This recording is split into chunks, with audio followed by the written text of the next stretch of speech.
Ms. Stebbins had discovery on behalf of Mr. Gibson. Your Honor, Mrs. Clinton indicated to me that she had received the discovery, but she did not have a chance to review it.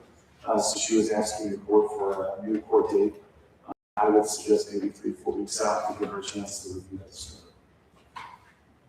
All right, Mr. Brown, do you want to come on record what you've turned over? Sure, Judge. I emailed Ms. Lefferman, body worn camera, MDR, as well as any paperwork reports we have last Wednesday or Thursday, I believe. Okay. Is there a body worn camera evidence as well? Yes. CDR? Well, body worn camera, MDR, I emailed those. Okay. All right, well then let's continue this out about 1 month.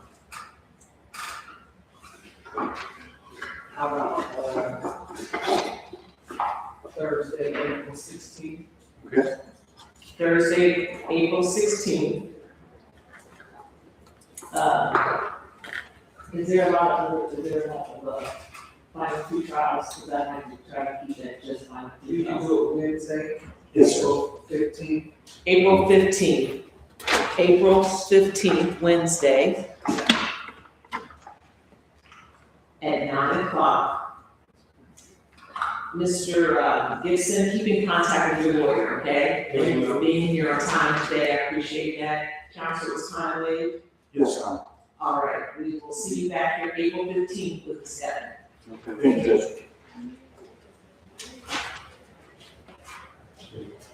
All right, who you want to call next? Judge, this, we not have anyone, I think we got Eric Stiller on his way down. Okay.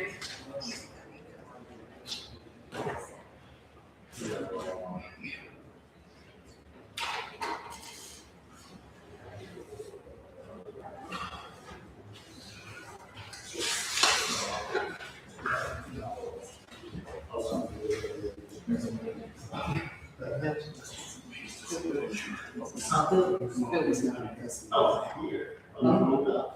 He was, and then when he went out, it was dismissed. They should not. You know that kind of. I know how to go, spot. Judge, we can't call Eric Stiller. Okay, Mr. Spiller was, all right. The pro, This is the matter of State of Ohio versus Eric Spiller, case number B 2404846. Mr. Tom Malott is present for Mr. Spiller. Ms. Grant Brown for the State of Ohio, Ms. Mia Lowright for the Adult Probation Department. We're here for a sentencing on probation violation. Where's Mr. Spiller? Mr. Spiller was released after the misdemeanor charge was dismissed. He is not, I've gone out and called for him twice. I haven't run all the way over to Judge Wagner's courtroom, but I've looked throughout the hallways. Mr. Spiller is not there. Okay.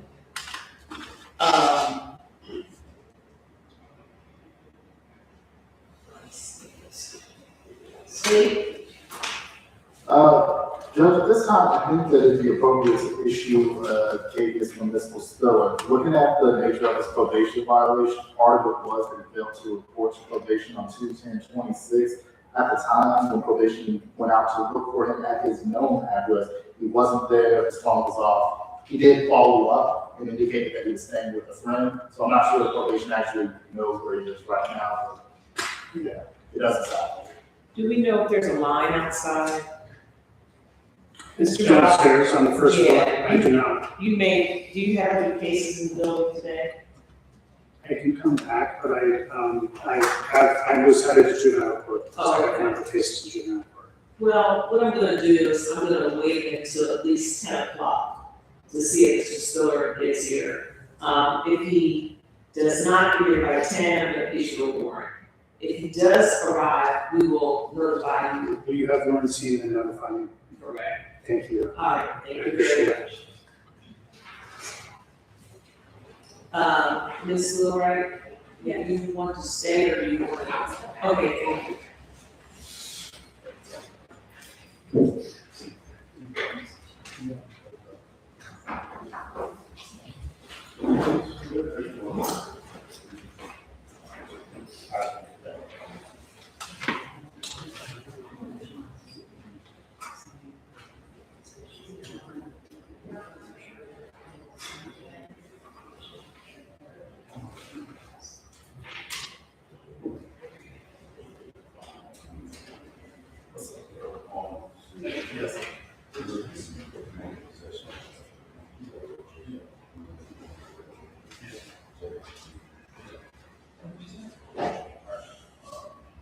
And then I also said that that's one for,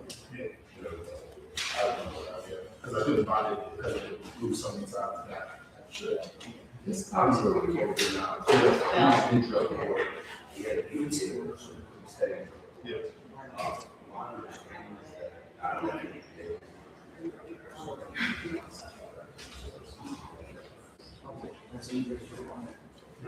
That's all I'm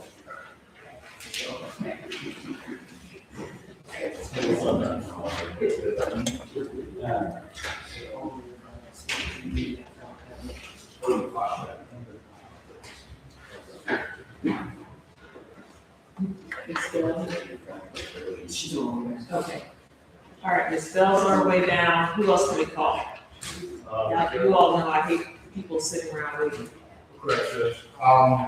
Mr. I was gonna say, you said something. Yeah, we talked about it. But, Yeah, and then Mr. Smith, is he wrapped up as well? no, you did all of it. Okay, all right. He just needs to get signed up, Judge, and then we can do what we want. Great.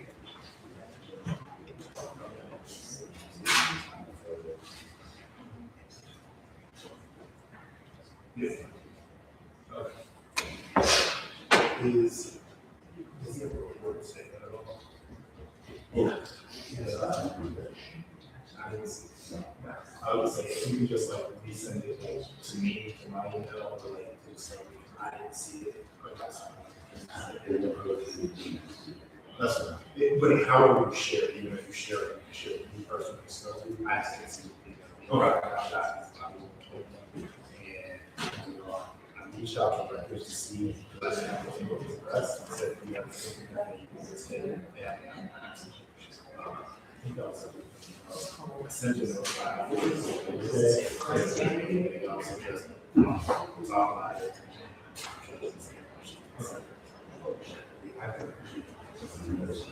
sometimes we don't, I don't know what this is, I don't know what, I know you guys have, but that's. And then I'll check it in again. Thank you.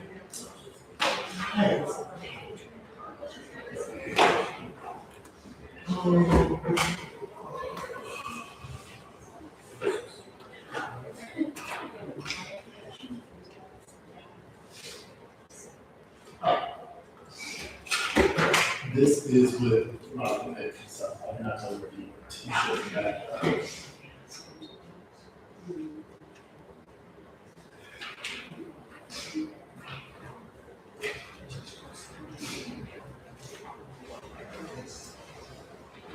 Mr. Brown, who are these officers here on? These are here on Smith, Judge. Smith, Yes. We were scheduled for a jury and motion to suppress, but it's not over. okay, and that's Mr. Baum's case. Yep. All right, great. I'm working on the Get the paperwork. officers out. Thank you.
Yes, sir.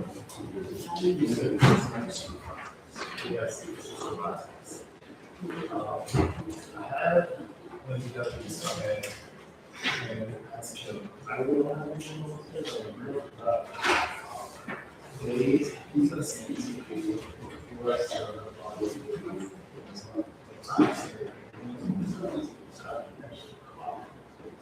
they might have to do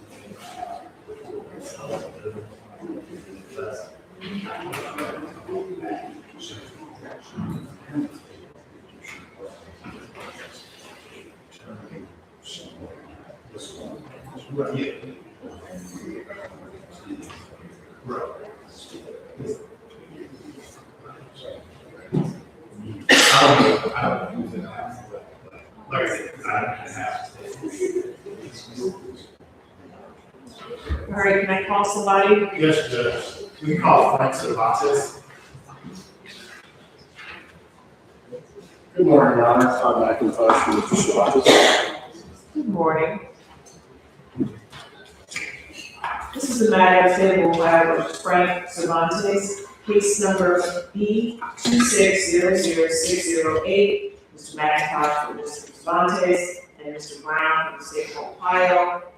This is a pre-trial. Mr. McIntosh, we have a jury trial date April 27th, and we have a final pre-trial conference date on April 16th. Do you have discovery? We have not received discovery yet, Your Honor. We were just speaking of that. The state has some difficulties, but he expects to get some. All right, before we continue, do you want your client brought down from the Justice Center? No, we can make him for this purpose. All right, and he's okay with that? I've spoken with him a few days ago, not today, but Okay. I was on the understanding that he didn't need to come out. All right. Discovery? Yes, Judge. I notified one of the deputies to be here today who was involved with the allegations in this case. I don't know why we didn't see the paper report, but he's going to email that to me today. I'm going to follow up with the deputies department to see whether we have body much handling in this case.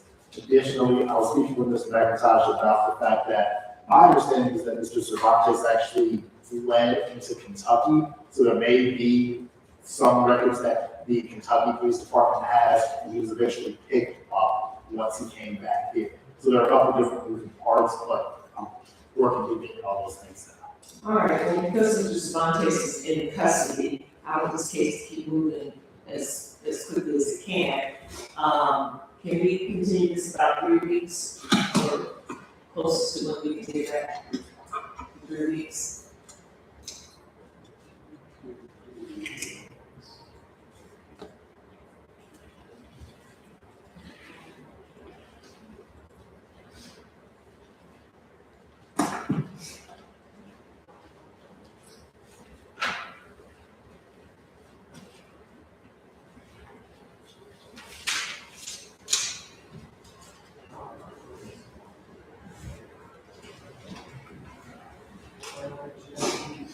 Wednesday, April 8th. Wednesday, April 8th? I can be here. All right, good. Wednesday, April 8th, 9 a.m. And that's as soon as we can get it. A week before that, 14th. Okay. 9 a.m., time waiting. Yes, ma'am. All right. And then we will have Mr. Cervantes brought down next week. Thank you. All right, thank you very much. Anything else? No, All right. nothing, Judge. Thank you.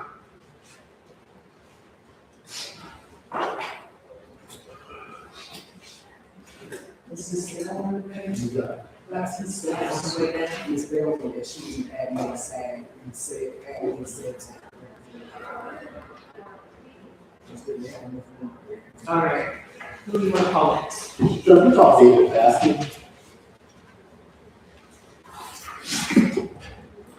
This is the matter, good morning. This is the matter of State of Ohio versus David Baskin, case number P2600585. Mr. Kevin Bobo is present for Mr. Baskin. Mr. Brown is present for the State of Ohio. This matter is on for a pretrial today. And, Mr. Bobo, we had a jury trial date set on April 20th, and a final pretrial conference date set April 9th. Do Yes, you have discovery yet? I would say probably 70%. There is some others that is going to be making its way through that I spoke to Mr. Brown about. But the most important part I had received. All right, Mr. Brown? Yes, that's correct, Judge. I'll let Mr. Bobo read through the disposable part, what we have for our trial prep, which is work product. I am going to make a copy of that information and send it to him directly. Along with the photo. All right, so I All right. So our final pretrial conference date is April 9th. Can we continue it to that date? All right, your client signed, do you want to write that? Mayor, I'm willing to waive his presence. I did speak to him this morning about that. All right. I will continue this as already scheduled for the final pretrial conference on April 9th. I am confident that discovery will be given to council maybe this week. Yes. Okay. All right. Time waiting until the trial date of April 20th. It is not, All right, anything else you want to discuss today on behalf of Mr. Bass and Mr. Bobo? not today, Your Honor. Thank you. Mr. Brown? Nothing, Judge. All right, thank you very much. Thank you.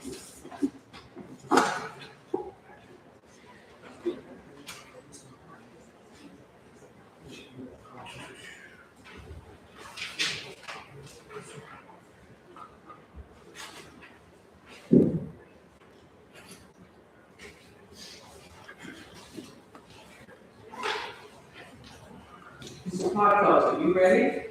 Your Honor, Mr. Vick is the prosecutor of my case. Okay. I asked one of the other prosecutors to let him know that I'm here. All right, thank you. He gets here, I've done everything in the courtroom this morning, so I'm just be here to do it. All right, thank you. Ms. Howard, to you, but Mr. Vick, where it is. We'll need to bring it down to, after Ms. Delphi's here. Right. Ms. Delphi, right? Yes. And then we'll do Mr. Sanders.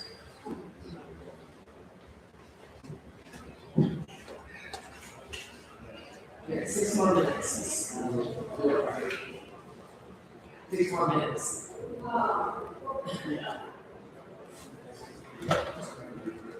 All right, so,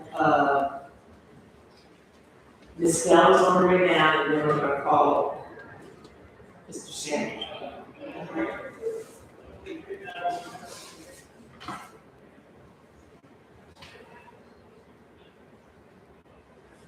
Henry, good?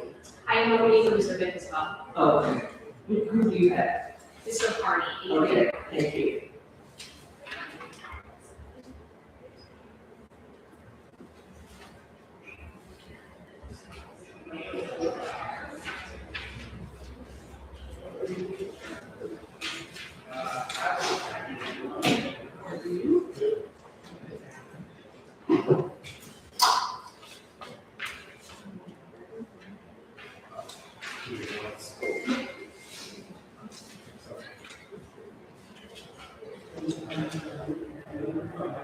Yeah, we also have a one for Brady to explain, did you want us to wait on that, since we have, so. Well, I'm just trying to see how quickly Ms. Dell will be here, because she's on next. I just, I'm gonna go out, I'm sorry, so I can say she's here. ETA, please, please. sorry, I have your call.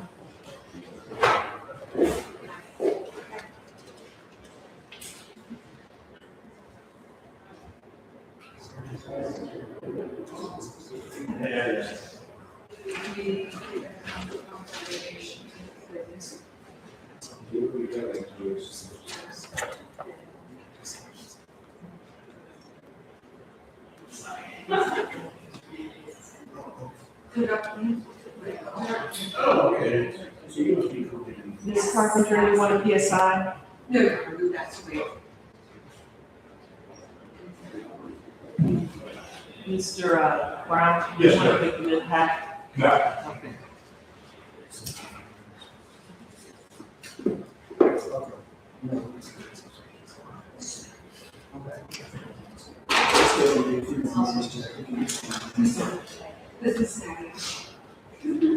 This is the matter of State of Ohio versus Randy McSwain, case number B 2505229.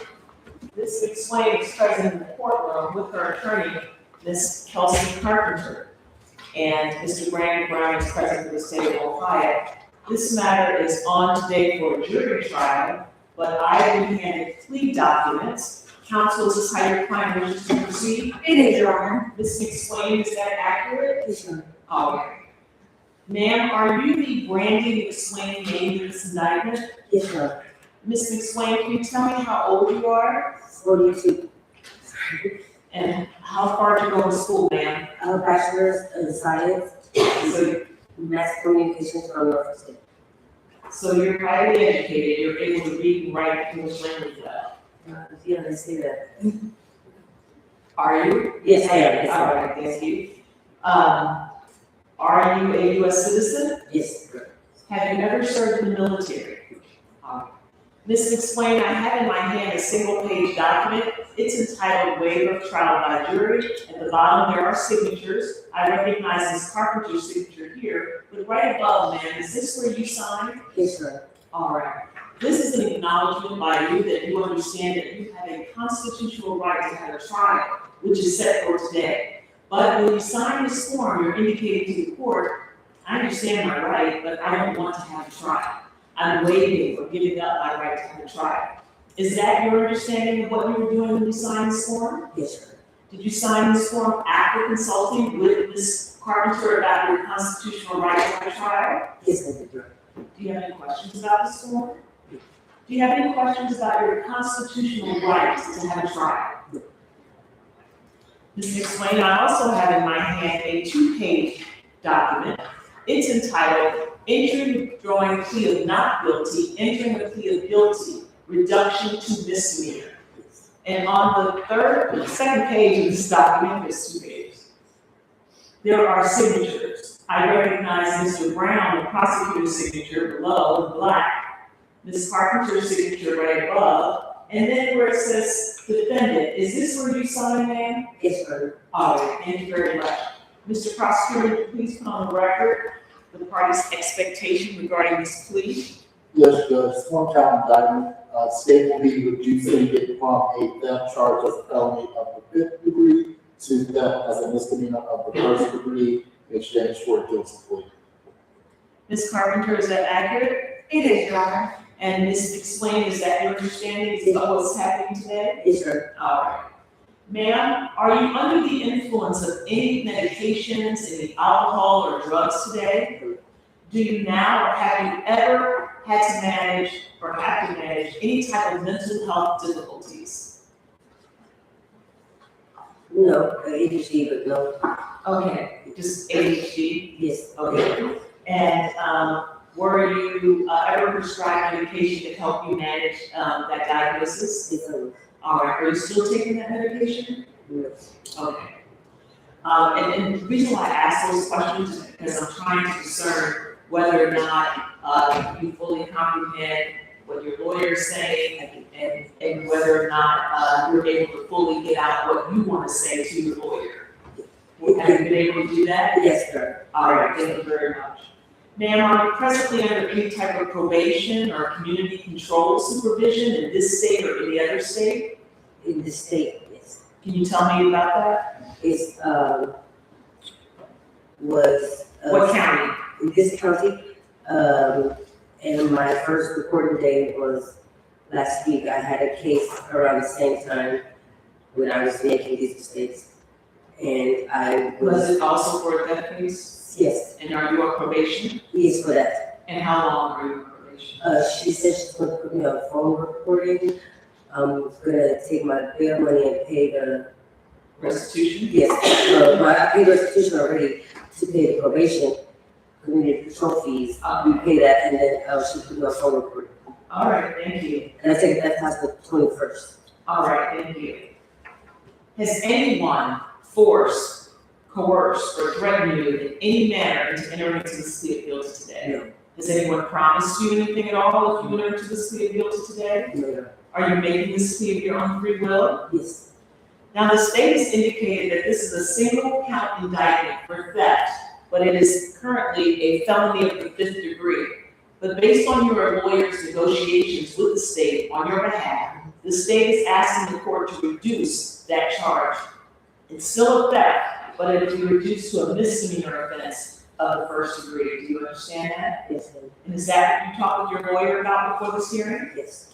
And did you have an opportunity, ma'am, to review this 2-page plea form before this hearing? Yes. Do you understand what it says? Yes. Do you have any questions about it? Did your lawyer answer all your questions about it? Yes, she did. All right. Ms. McSwain, do you believe you had enough time to sufficiently consult with Ms. Carpenter about your entire case before this hearing today? Yes, ma'am. And has Ms. Carpenter answered all of your questions to your satisfaction? Yes. Have you had an opportunity to either review and or discuss the evidence that the state has against you with Ms. Carpenter before this hearing today? Yes. Mr. Prosecutor, would you please put on the record whether or not the state has provided all discovery evidence, including any Brady material evidence, if any to your knowledge of the defense? Yes, Judge, the state provided all my discovery. All right, thank you very much. Ms. Carpenter, do you acknowledge what you were saying? Yes, Your Honor. All right. Ms. McSwain, are you satisfied with your attorney, Ms. Carpenter? Yes, ma'am. All right. Now, ma'am, do you understand this charge of theft, a misdemeanor of the 1st degree? Yes, yes. Do you understand that if you plead guilty to this offense, you are making a complete admission that you committed the allegations of misdemeanor theft? Yes. And do you understand that if you plead guilty, the court may enter a judgment of guilt against you and proceed to sentence you immediately? Yes.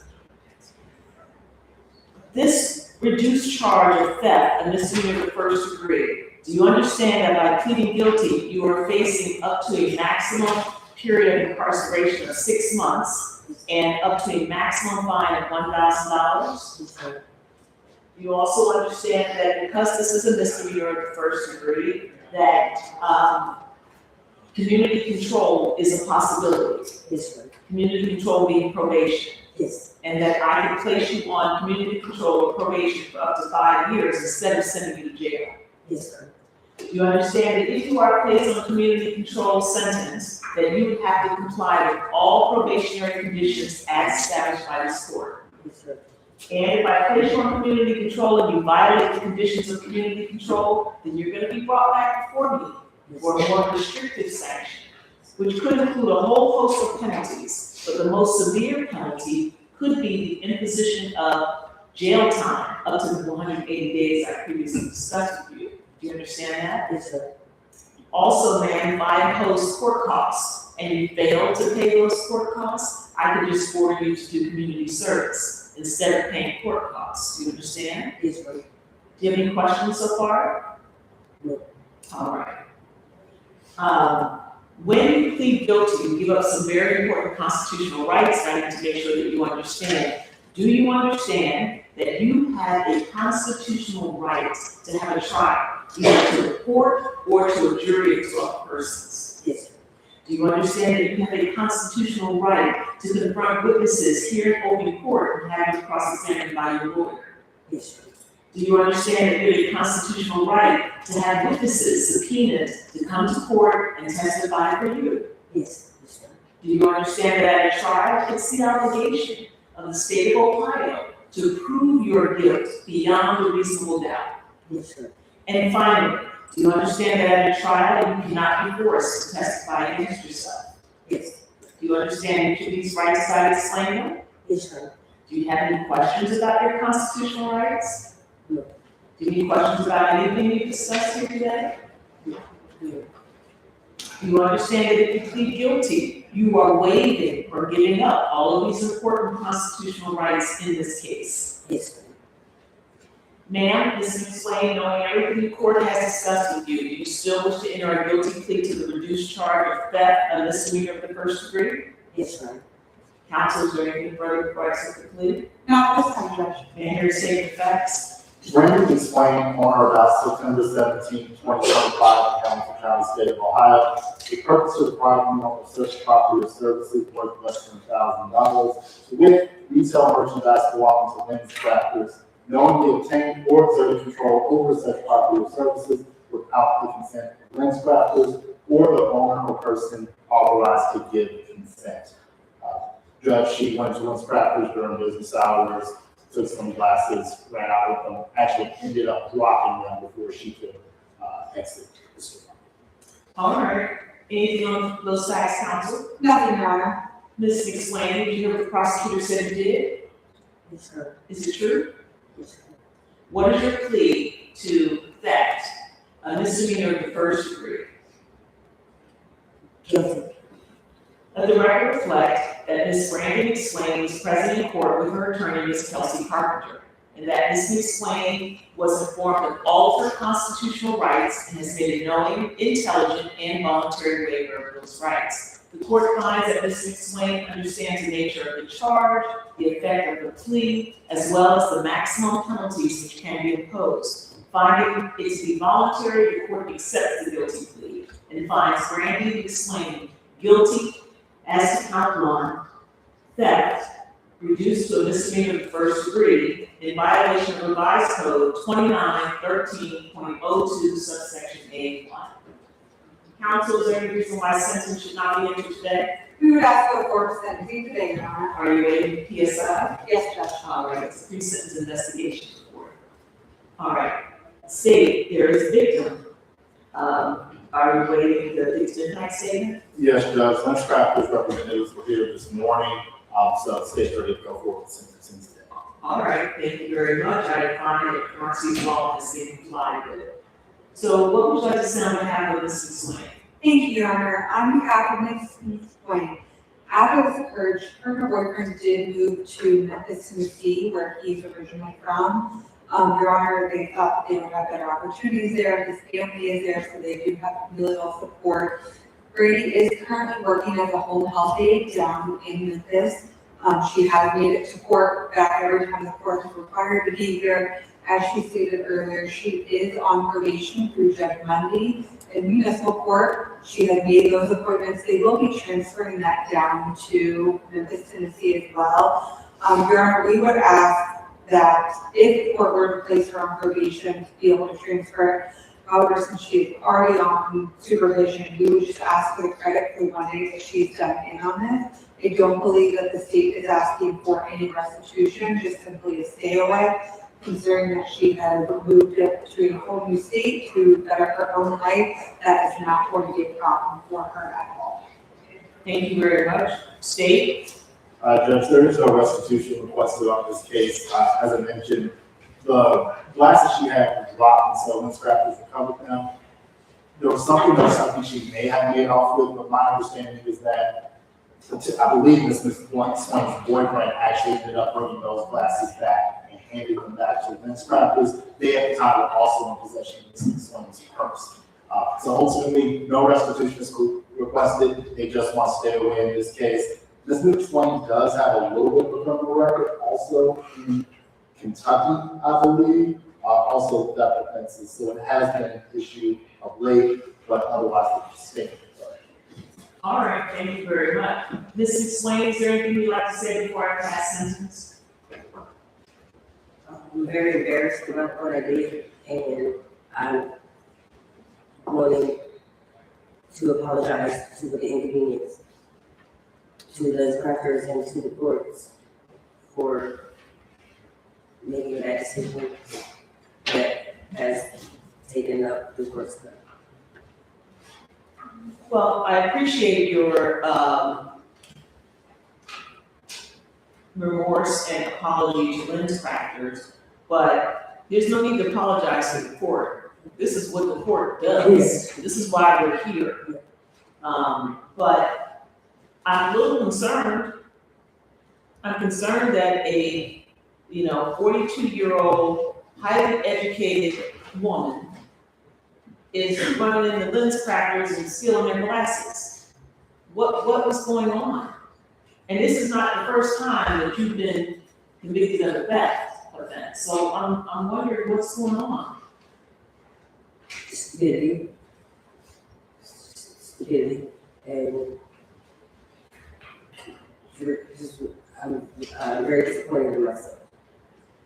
I have no good answer, it's just stupid, wanting something and not making the right decision.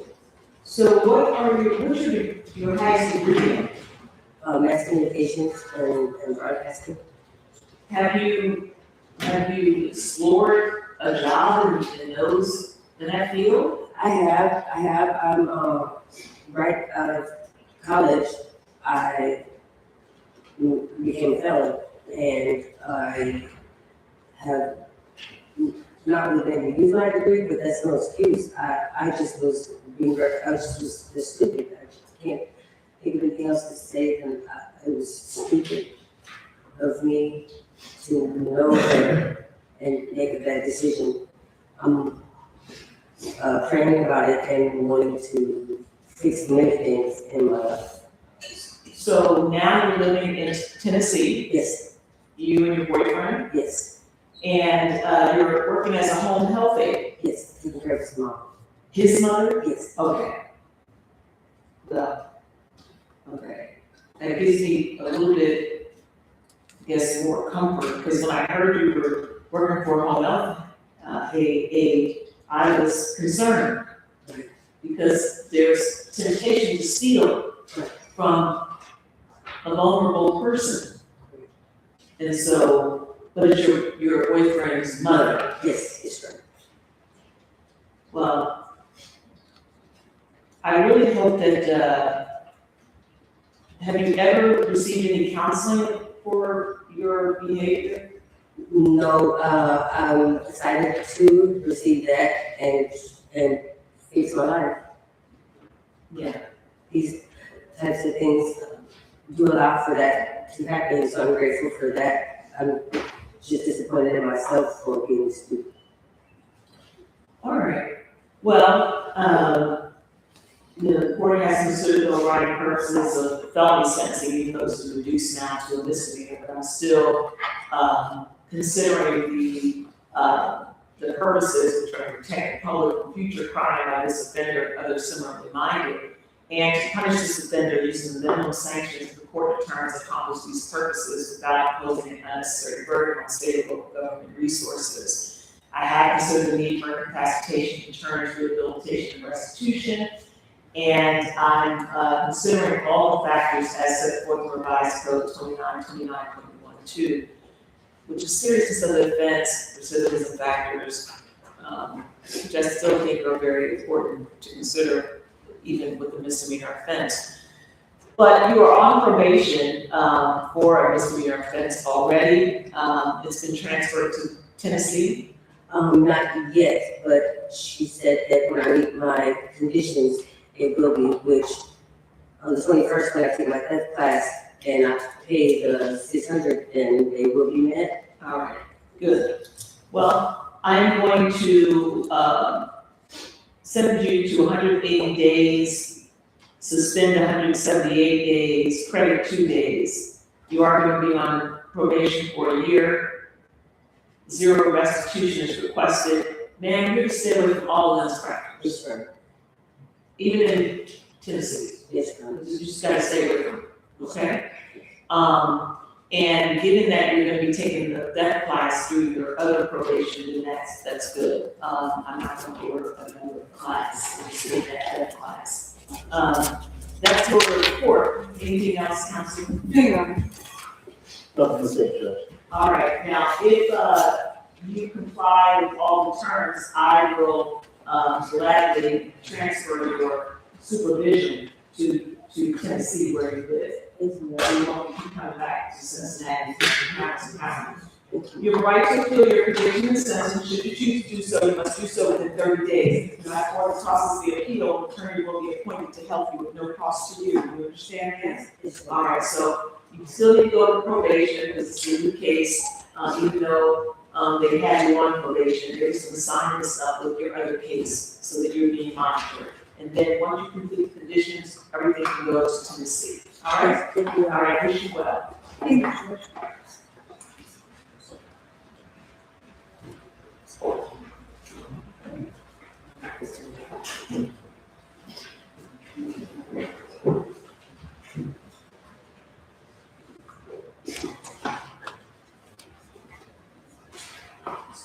All right, this is all right, I'm gonna call this group, I'm gonna do this spell right now, but just for the record, State of Ohio versus Garrett Spiller, it is now 10:15. Mr. Spiller, is Mr. Spiller here? Mr. Spiller is not here. I'm going to issue a capias, 50,000 straight security.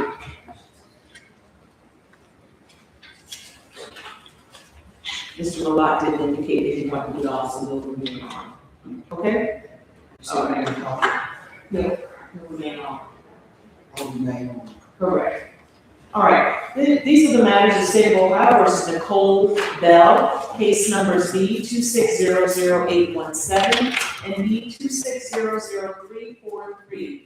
Ms. Bell is present in the courtroom with her attorney, Ms. Allison Cox, and Mr. Randy Brown from the State of Ohio. Good morning, Ms. Bell. Good morning. These matters are on for competency on your former case, which is 2600343, and on your new case for disposition scheduling conference. But I have a 7-page report from the Southern Ohio Forensic Evaluation Services dated March 13, 2026, and it is authored by Mary Emma Maddox, psychologist, and Dr. Maddox opines that right now, currently, Ms. Bell is incompetent to stand trial, but that they recommend restoration, competency restoration and attainment classes to help her attain competency.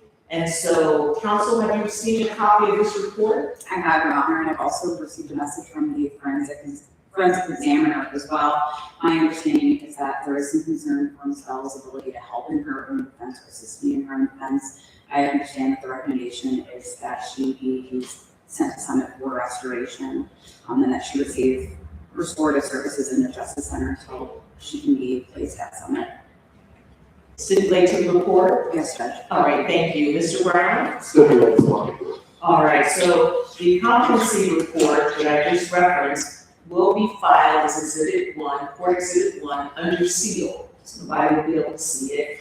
And I will sign an entry on both cases. So we're not going to do a traditional disposition scheduling conference because I'm finding that Ms. Bell is presently incompetent to stand trial, and ordering that she undergo treatment pursuant to revised code 2945.38. And so, Ms. Cox, are you in agreement that that should be the posture of the new case as well? Yes, Your Honor. Mr. Brown? Yes, Judge. All right, so I will sign this entry. Ms. Howard, can we get, now we have to get 2 different dates, because one, the older case, I think is a 6-month period, and the new case is a 12-month period attained. So let's get 2 different dates. Yes, Your Honor. 343, we can do Wednesday, September 16th at 9. Wednesday, September 16th at 9, does that work? Yes.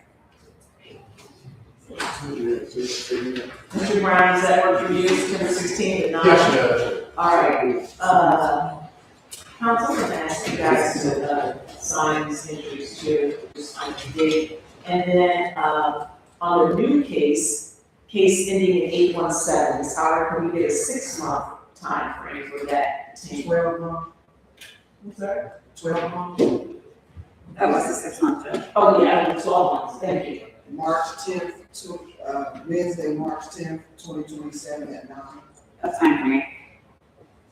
So, Mr. Brown, is it? I apologize, Judge. New case, March 10th, 2027.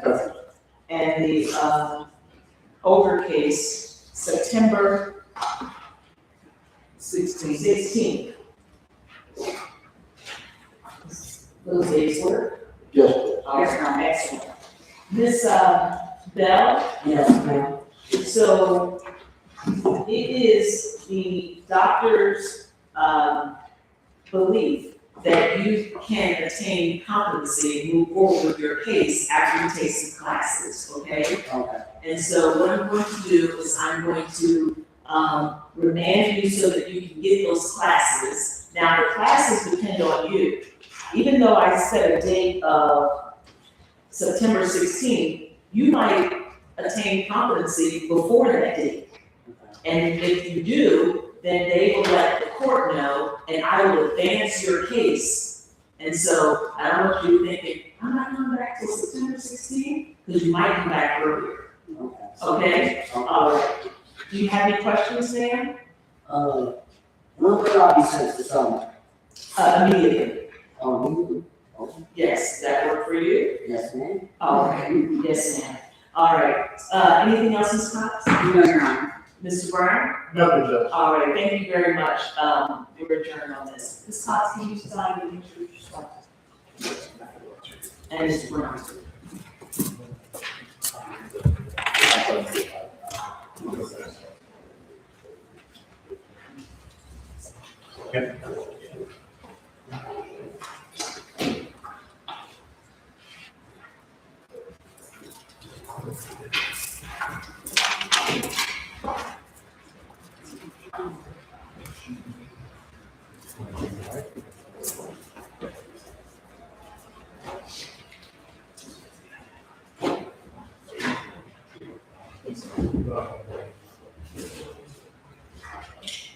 Judge, want to do this flat? Yeah.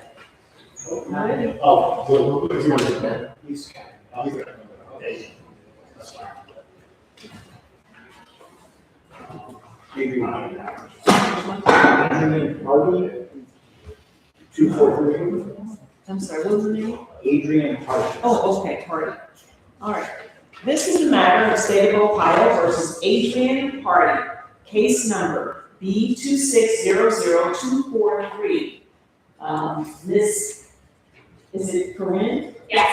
Hill is present on behalf of Mr. Hardy and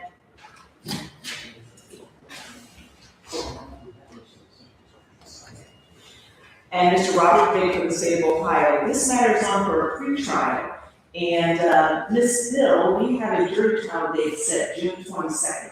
And a final pretrial conference date set June 4th. Do you have discovery yet? I do. Can we, because Sure. we're going to, he's just been indicted federally, so there's a On these charges? so 99.9% chance I'm going to be filing it on Thursday. Oh, okay. Well, then, what I'll do is I will just set another date, in about 2 weeks. If that work for you, and see if the nollie is actually, filed. If it is filed, then of course all the dates are vacated, all right? And so let's continue this for 2 weeks, Ms. Howard, for when we can get this on. It'll have to be the first week of April. Well, he's gonna follow along, can we do it, maybe, is it anything on the 26th, the last day here?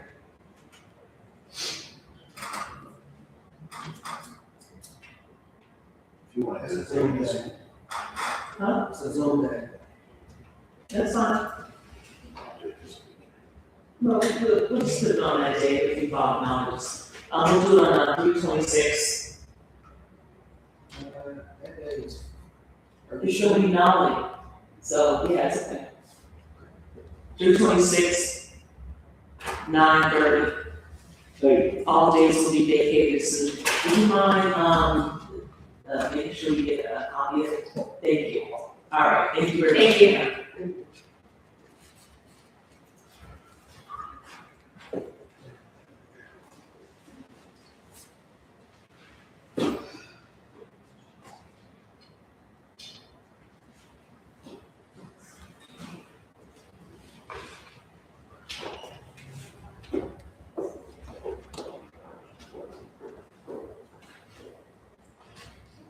All right, Mr. Vicky, you have another case. We're waiting on him to be brought down, right? Okay. Okay.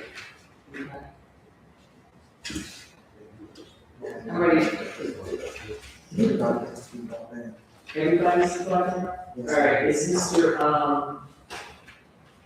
Mr. Sanders is on with that. Who? Mr. Sanders. Mr. Sanders on for that? Mr. Sanders. Okay.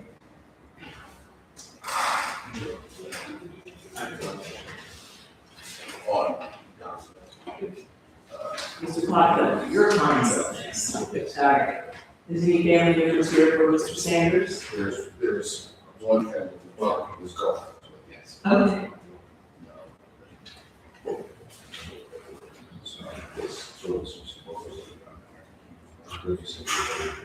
Who wants to be rich now?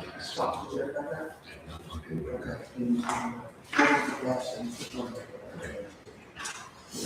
Our final quick on it is at 3:26, it's a day. So maybe, I don't know if it's going to be something. Mr. Sanders. Okay, yes. What about? We can do it. That's when the court's ready, we take, Don Smith. Oh, let's see. It's gonna be a plea and. I believe Mr. Brown gave the paperwork to Ms. Howard, I believe. Let's see, I'm gonna make sure. I don't like to tie up the officers, because we're shortening this, so it's gonna be a long plea. Mr. Sanders on his way down? Yes. Okay. I don't know how far we're going to get. Let me ask, let me just look this over. This is Mr. Smith.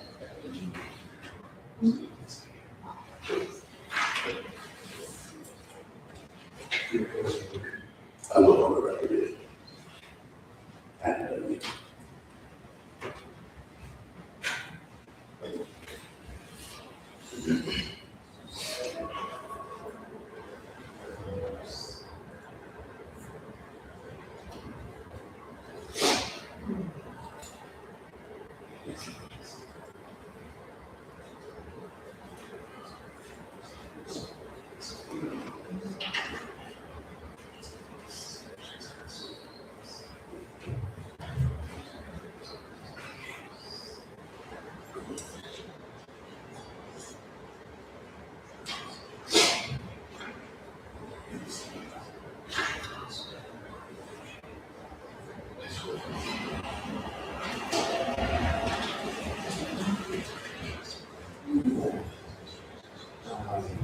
Are you asking for this? I wasn't calling for it. Okay. If the court wants to know, we can.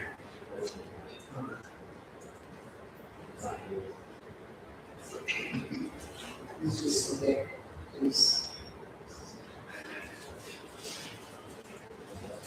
Just cross. I think it's starting, I apologize, for computing on the record.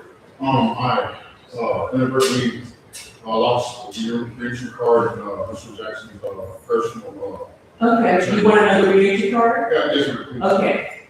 We gave him the reentry card, we gave him one last week.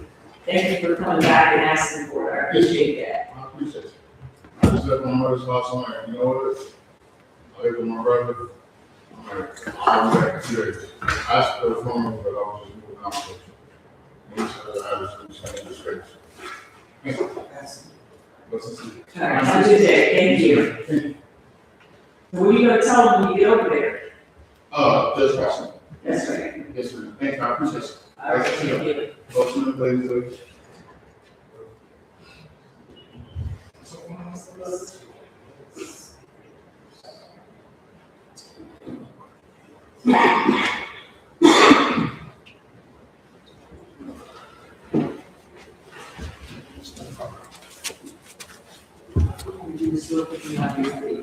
Please next.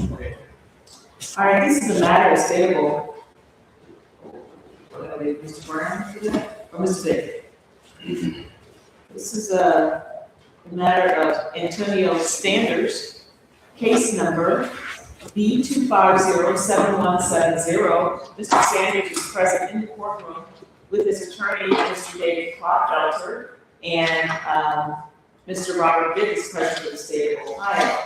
This matter is on today on a motion to change terms of bond filed by Mr. Clodfelter. Mr. Clodfelter, before we address this, I want to remind you that the jury trial date is set April 7th.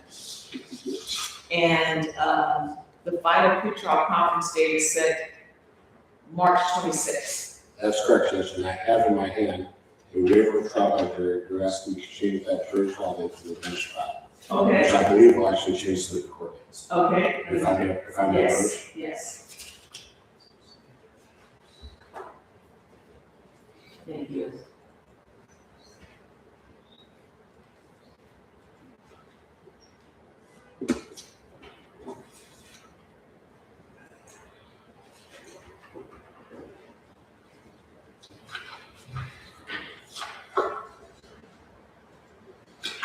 All right. I've been handed a waiver of trial by jury. It's a single-page document, Mr. Sanders. At the bottom, there are signatures. I do recognize Mr. Clodfelter's signature here and his bar number, but right up here, sir, where it says defendant, is this your signature? Yes, ma'am. All right. This is an acknowledgement by you that you understand that you have a constitutional right to have a jury trial, which is set for April 7th. But when you sign this form, you're indicating to the court, I understand my constitutional right to have a jury trial. I still want to exercise my right to have a trial, but I don't want a jury trial. I want a judge trial, a bench trial. Is that your understanding of what you were doing when you signed this form? Yes, ma'am. Did you sign this form after you consulted with Mr. Clodfelter about your constitutional right to have a jury trial? Yes, ma'am. Do you have any questions about this form? No, ma'am. Do you have any questions about your constitutional right to have a jury trial?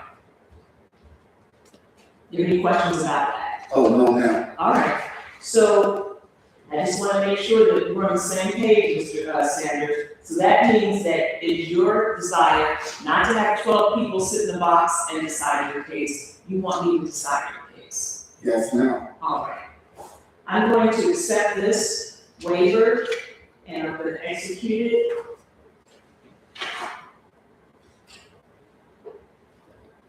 And I'm going to file this today. And this is how we need to set Mr. Sanders' trial. So it was supposed to be on April 7th, that's a Monday. I do bench trials on Wednesdays. April 7th is actually a Tuesday now. Oh, you know why? You know why? Because I'm on vacation the week before and I don't want to come back to the trial, so I get myself ready and set it for Tuesday. So this how, can we keep it that same week though? Judge, we have a motion to suppress scheduled on the 8th already. Is that person in custody? Does Mr. Sanders' case will take precedent? I don't know what the system is messed up. Mr. Clodfelter, do you want to say? He's not, no, he's out. All right, so then Mr. Sanders' case will take precedent. Yes. Is that same week good, or do you want the week after? April 8th would be better for me than April 15th. April 8th it is. So actually, Mr. Sanders, we're only continuing your case one day. Yes, ma'am. Okay, all right. So vacate April 7th jury trial and set it for a bench trial, April 8th, 10 o'clock. Time wave. Yes, One day. All right, thank you. All right, now let's get to the matter that we came here today for, which is the motion. Mr. Clodfelter, what would you like to say? Your Honor, very briefly, I received a voicemail from Mr. Sanders' sister last week. I was unable to talk to her. I did get a voicemail from her confirming that he is a resident, that you can stay with her. That residence is on 12th Street, it's not very far away from here. He was working at the time of his arrest. His girlfriend is here in court. He was with her, but he does not live with her. He lives with his, sort of alternating between his two sisters' houses. Both of them live in Hamilton County. There's no victim identified in this case. He's been locked up about 90 days, almost 90 days at this point in time. We would ask for a bond of 10,000 to 10% with an order to not have any firearms. I think that would adequately protect the public and secure his appearance. And I think those are the primary objectives of staying involved at this point in time.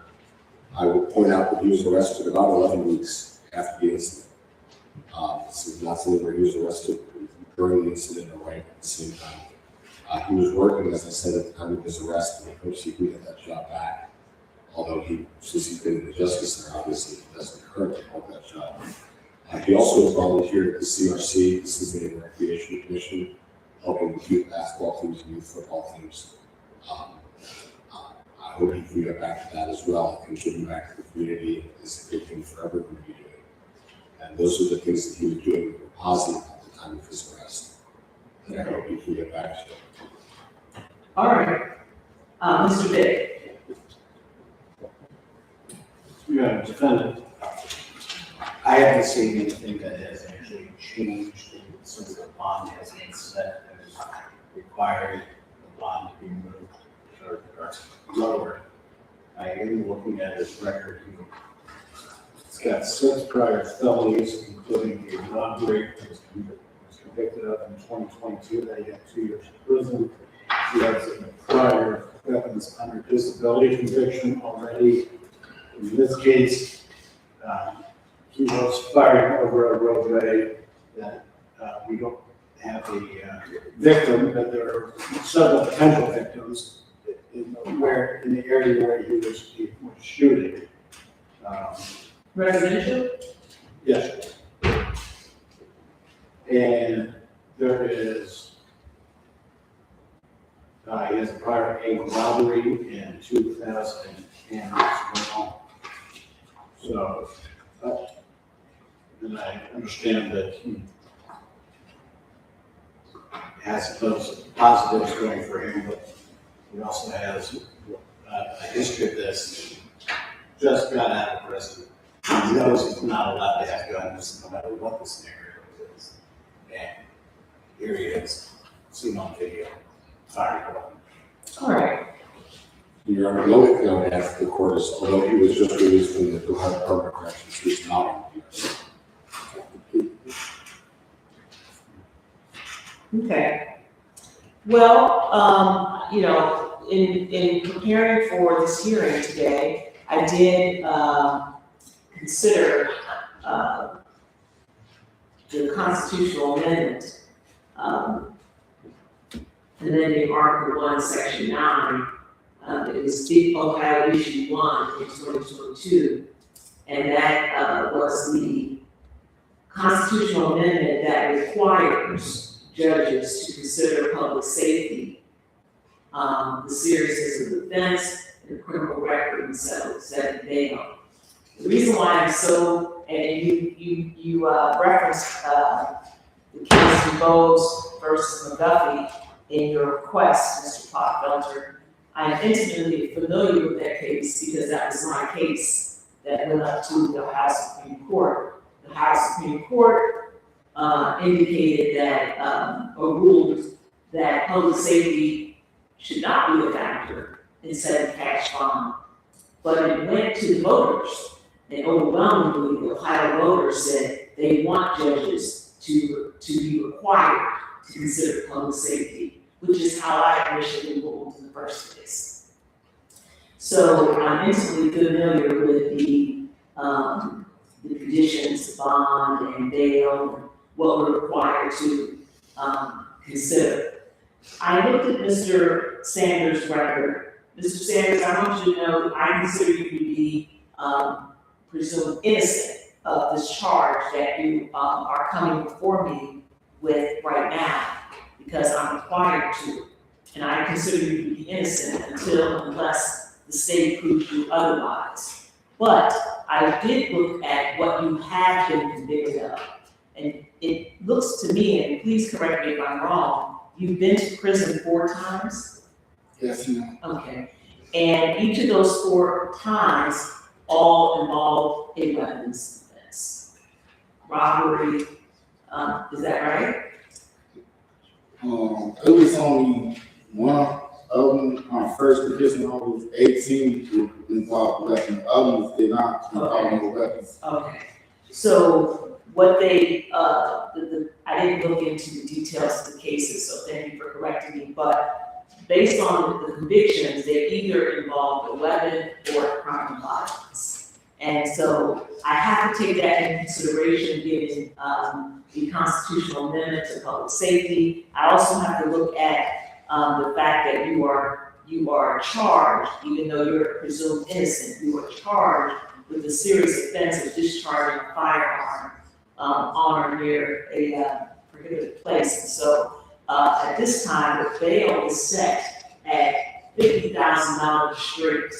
I think that's reasonable given the requirements, the constitutional requirements that I have to consider, Mr. Sanders' history, and we're only continuing this case one day past what was already set. So for all those reasons, the motion to change the terms of the bond is denied. And the reason why I'm denying it is because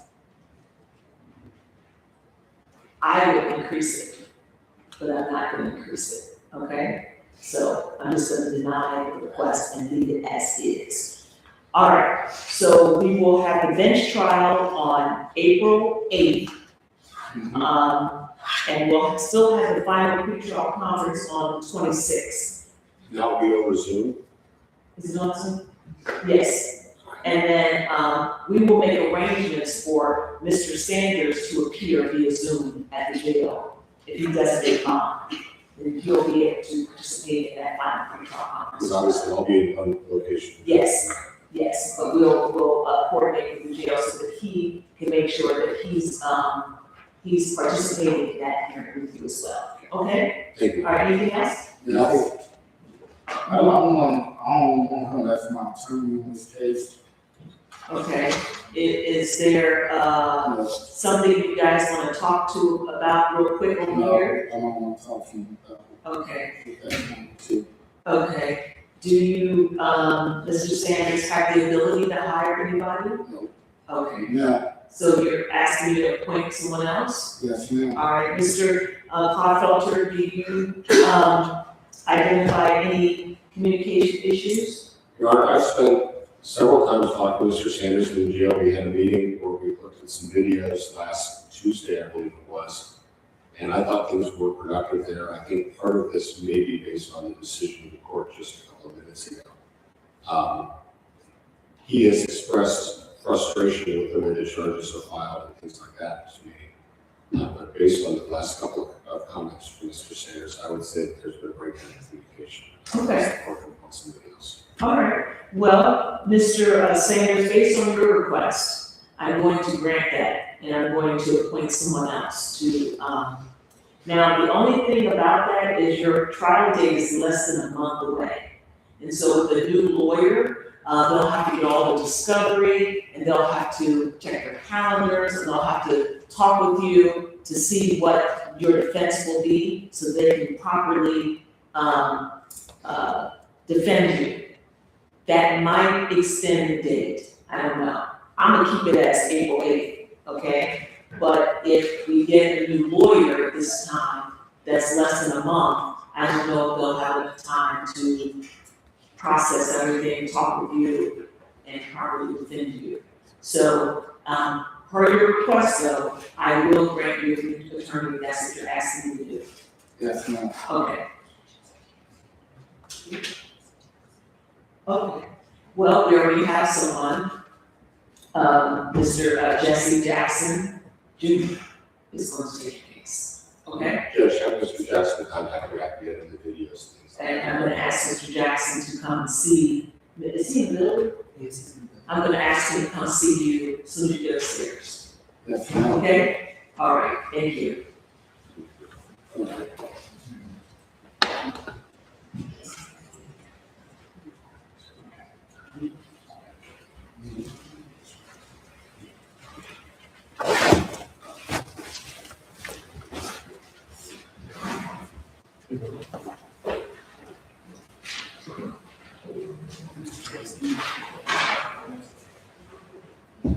All right, Mr. Donald?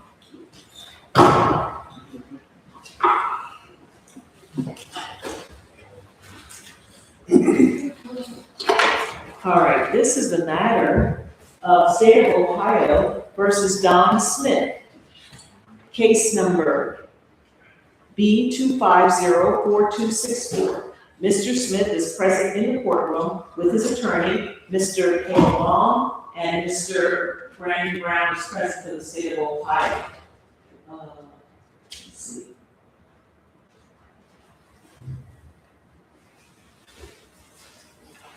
This matter is set today for a jury trial, but I've been handed plea documents. Counsel, is this how your client wishes to proceed? Yes, Your Honor. And just so you know, before we get too far, I also have a motion to suppress this pending on this case. We withdraw that motion and waive any issues with that also. All right, thank you very much.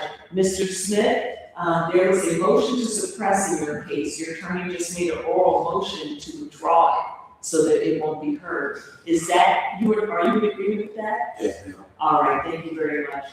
Ms. Howard, can you call Mr. Oswald down? Thank you. All right, so, are you the Don Smith named in this indictment? Yes, ma'am. All right, Mr. Smith, can you tell me how old you are? 37. And sir, how far did you go to school? I'm from college. So you're educated, you're well able to read and write the English language well? Yes, ma'am. Are you a U.S. citizen? Yes, ma'am. Have you ever served in the military? No, ma'am. Mr. Smith, I have in my hand a single-page document. It's entitled Waiver of Trial by Jury. At the bottom, there are signatures. I recognize Mr. Baum's signature right here, but right above where it says defendant, is that where you signed? Yes, ma'am. All right. This is an acknowledgement by you that you understand that you have a constitutional right to a trial, which is set for today. But when you sign this form, you're indicating to the court, I understand my right, but I don't want to have a trial. I'm waiving or giving up my right to have a trial. Is that your understanding of what you were doing when you signed this form? Yes, ma'am. Did you sign this form after you consulted with Mr. Baum about your constitutional right to have a trial? Yes, ma'am. Do you have any questions about this form? No, ma'am. Do you have any questions about your constitutional right to have a trial? No, ma'am. I also have in my hand, Mr. Smith, a 3-page document, and it's entitled Entry Withdrawing Plea of Not Guilty, Entering a Plea of Guilty. And on the 3rd page of this document, there are signatures.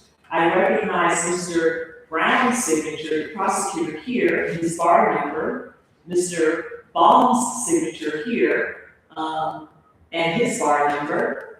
But right up here, where it says signature of defendant, is this where you signed, sir? Yes, ma'am. All right, thank you. Mr. Brown, would you please put on the record the party's expectation regarding this plea? Yes, Judge. Expectation is that Mr. Smith be pleading guilty to count 2 as reduced from a possession of cocaine felony of the 1st degree down to the felony of the 3rd degree. Will also be pleading guilty as charged to count 4 weapons under disability as a felony of the 3rd degree. The state will be dismissing the balance. All right, Mr. Baum, is that accurate? Yes, Your Honor. Mr. Smith, is that your understanding as well? Yes, ma'am. All right. Mr. Smith, are you under the influence of any medications, any alcohol or drugs today? No, ma'am. Do you now, or have you ever had to manage any type of mental health difficulties? No, ma'am. Are you presently under any type of probation or community control supervision in this state or any other state? Anger monitor, losing my bond. Okay, thank you. But what about any probation? No, ma'am. All right, thank you very much. Has anyone forced, coerced, or threatened you in any manner into entering into these pleas of guilty today? No, ma'am. Has anyone promised you anything at all other than the dismissal of counts 1, 3, and 5 if you enter into guilty pleas? No, ma'am. Are you making this plea of your own free will? Yes, ma'am. Now, the state has indicated this is a 5-count indictment, but based on your lawyer's negotiations on your behalf, the state is asking the court to reduce reduce, count 2, which is possession of cocaine. So right now, it's only the first degree, Yes, ma'am. but to reduce that charge to a felony of the 3rd degree. And that you would, it's expected that you plead guilty to not only the reduced charge, felony 3rd degree, possession of cocaine, but also count 4 as charged, having weapons while on disability, also a felony of the 3rd degree. Is that what you talked with Mr. Baum about before this hearing today? Yes, ma'am. Did you have an opportunity, sir, to review this 3-page plea form with Mr. Baum before this hearing? Yes, ma'am. Do you have any questions about it? No, ma'am. Do you understand it? Yes, Did Mr. Baum answer all of your questions about it? yes, ma'am. Mr. Smith, do you believe you've had enough time to sufficiently consult with Mr. Baum about your entire case before this hearing today? Yes, ma'am. And has Mr. Baum answered all of your questions to your satisfaction? Yes, ma'am. Have you had an opportunity to either review and or discuss the evidence that the state has against you with your attorney, Mr. Baum, before this hearing today? Yes, ma'am. Mr. Prosecutor, could you please put on the record whether or not the state has provided all discovery evidence, including any Brady material evidence, if any to your knowledge to the defense? Yes, Judge, the state's provided all the knowledge discovered in this case. Mr. Baum, do you acknowledge what you're saying? Yes, Your Honor, I don't believe anything is missing, and I've made discussion with Mr. Brown about the case. I believe he's doing everything. All right, thank you. Mr. Smith, are you satisfied with your attorney, Mr. Baum? Yes, ma'am. All right. Sir, you understand these charges against you in the reduced charge in count 2, possession of cocaine, and as charged in count 4, having weapons while under disability, both felonies of the 3rd degree. Do you understand those charges? Yes, ma'am. And do you understand that if you plead guilty to these offenses, you are making a complete admission that you committed the allegations contained in the reduced charge in count 2 and the charge in count 4? Yes, ma'am. You understand that if you plead guilty, the court may enter a judgment of guilt against you and proceed to sentence you immediately? Yes, ma'am. Now, it's expected that you're pleading guilty to 2 felonies of the 3rd degree. As such, do you understand that you're facing up to 36 months in prison on each count and up to a $10,000 maximum fine on each count? Yes, ma'am. Do you understand that if I sentence you to prison, upon your release from prison, you could be on post-release control for up to 2 years? Yes, ma'am. And if you violate the conditions of post-release control, then you're going to be brought back before me for a more restrictive sanction, which could include, no, I didn't say that, sorry. If you violate the conditions of post-release control, you could be returned to the institution for a total of up to 1/2 of your original sentence. Do you understand? Yes, ma'am. Are you on post-release control right now? No, ma'am. Okay. Well, Mr. Smith, if you are on post-release control, so what I'm talking about now is a situation that if I were to sentence you to prison, and then you get out on post-release control, and then you commit a felony offense, that's the situation I'm talking about right now. If you are convicted of a new felony offense while on post-release control, in addition to being punished with a new felony offense, the sentencing court could add an additional consecutive 1-year prison term, or whatever time remains in your post-release control time, or whichever is greater. Do you understand that? Yes, ma'am. All right. Do you have any questions at this time? I know I'm giving you a lot of information. No, ma'am. Okay. Well, since both of these charges will be felonies of, or are felonies of 3rd degree, community control or probation is a possibility. Do you understand that I can place you on probation or community control for up to 5 years instead of sending you to prison? Yes, ma'am. Do you understand that if you are placed on a community control sentence, you will have to abide by all probationary conditions as established by this court? Yes, ma'am. And if I place you on probation and you violate the conditions of probation or community control, then you will be brought back before me for a more restrictive sanction, which could include a whole host of penalties. But the most severe penalty could be the imposition of prison time up to the 36 months on each count. Do you understand that? Yes, ma'am. And they could run consecutive to one another. You understand that? Yes. All right. Also, if if I impose court costs and you fail to pay those court costs, I can order you to do community service instead of paying court costs. Do you understand? Yes, ma'am. You have any questions so far? No, no. All right. Mr. Smith, I want to tell you that if I were to place you on community control, I would fully expect that you would be successful. But can I tell you a few ways that people are not? Yes, ma'am. All right. The first is they break the law.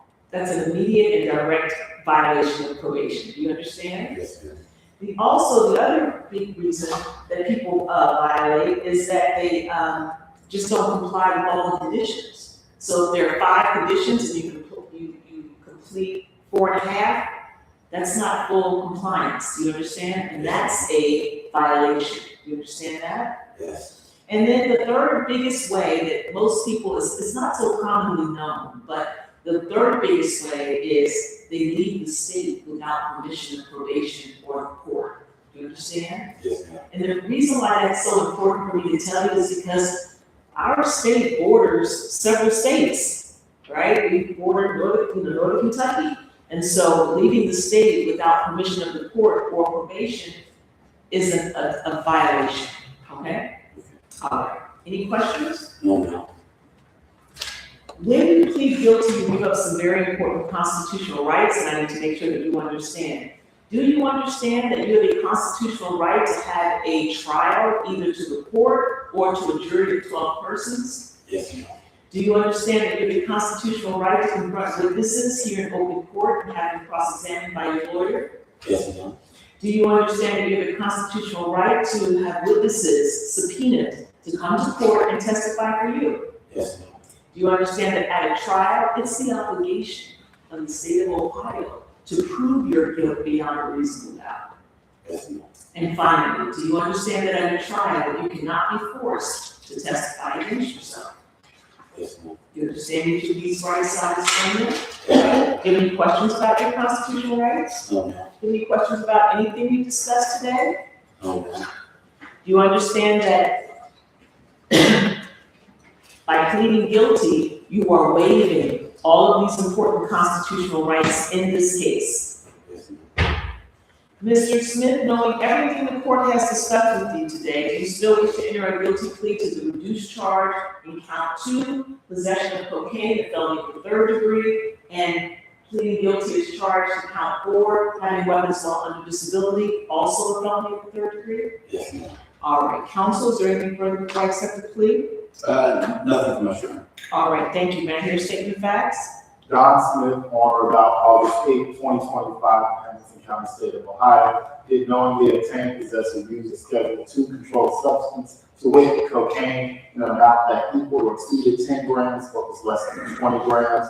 Also, Don Smith, on or about August 8, 2025, in Hamilton County, state of Ohio, knowingly acquired, had, carried, or used a firearm for dangerous ordinance to weight a firearm. And at the time the defendant had been adjudicated a delinquent child for the commission of an offense that had committed by an adult would have been a felony offense involving the illegal possession, use, sale, administration, distribution, or trafficking in any drug of abuse to wit, possession of cocaine in the Hamilton County Juvenile Court under case number 04019686 on January 6, 2005, and at the time, the defendant had not been relieved from such disability under operation of law or legal process.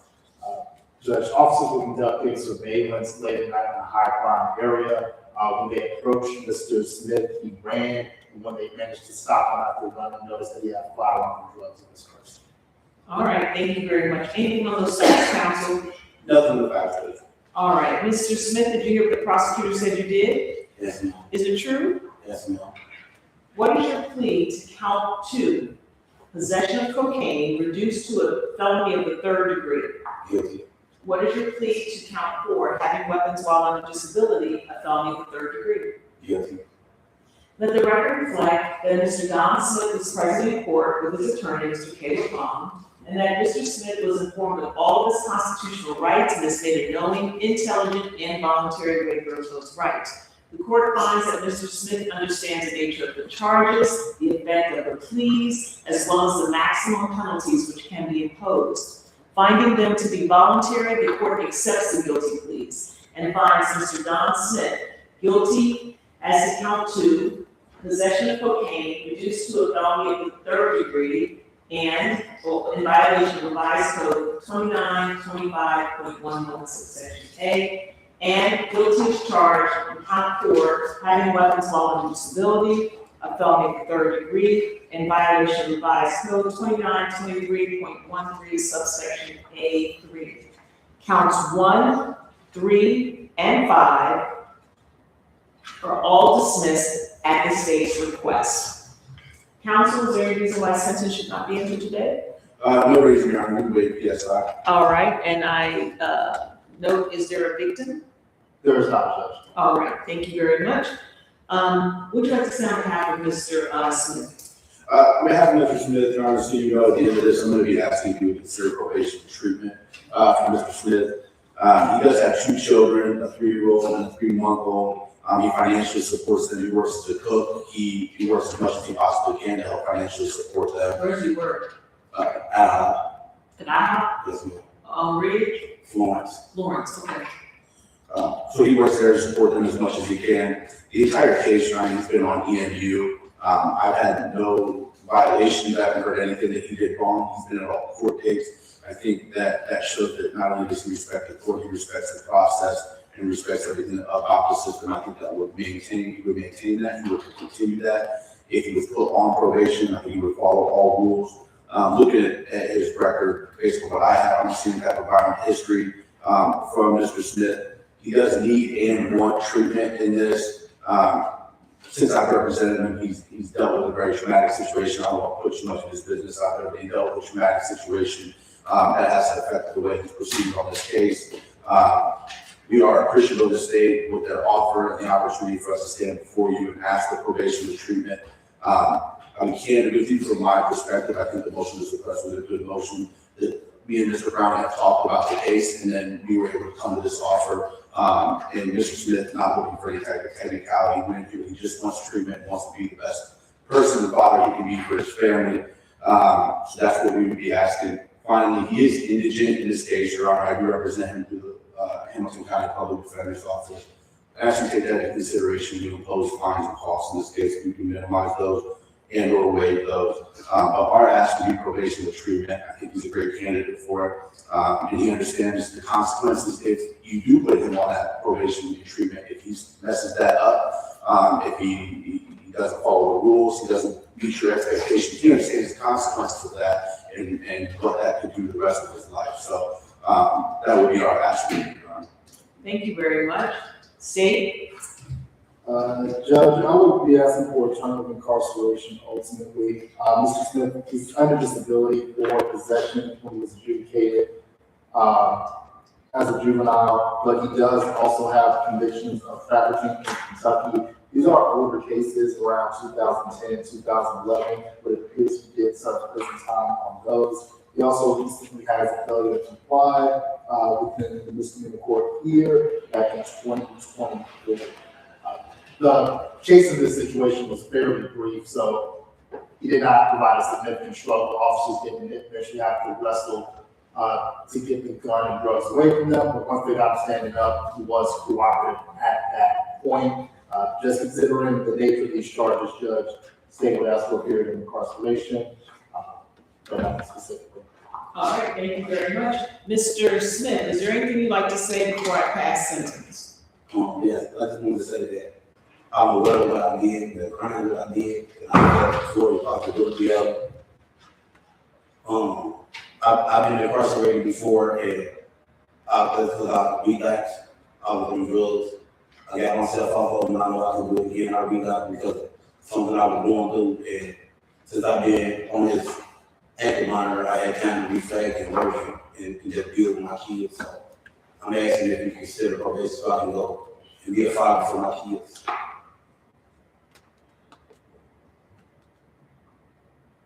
Have you dealt with some trauma in your life recently? Is that what Mr. Bond was referring to? Yes. I just recently lost my uncle and my daughter. Your uncle and your daughter? Yes, ma'am. I'm sorry. How old was your daughter? She was newborn.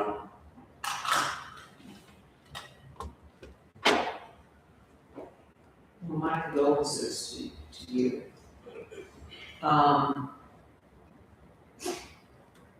What is your plan? Well, I'm gonna continue to, work at our house, I love cooking and try to do the best for my kids and take the treatment, stay off the drugs. They got areas where where police will just stop me for walking down the street and change my environment and everything.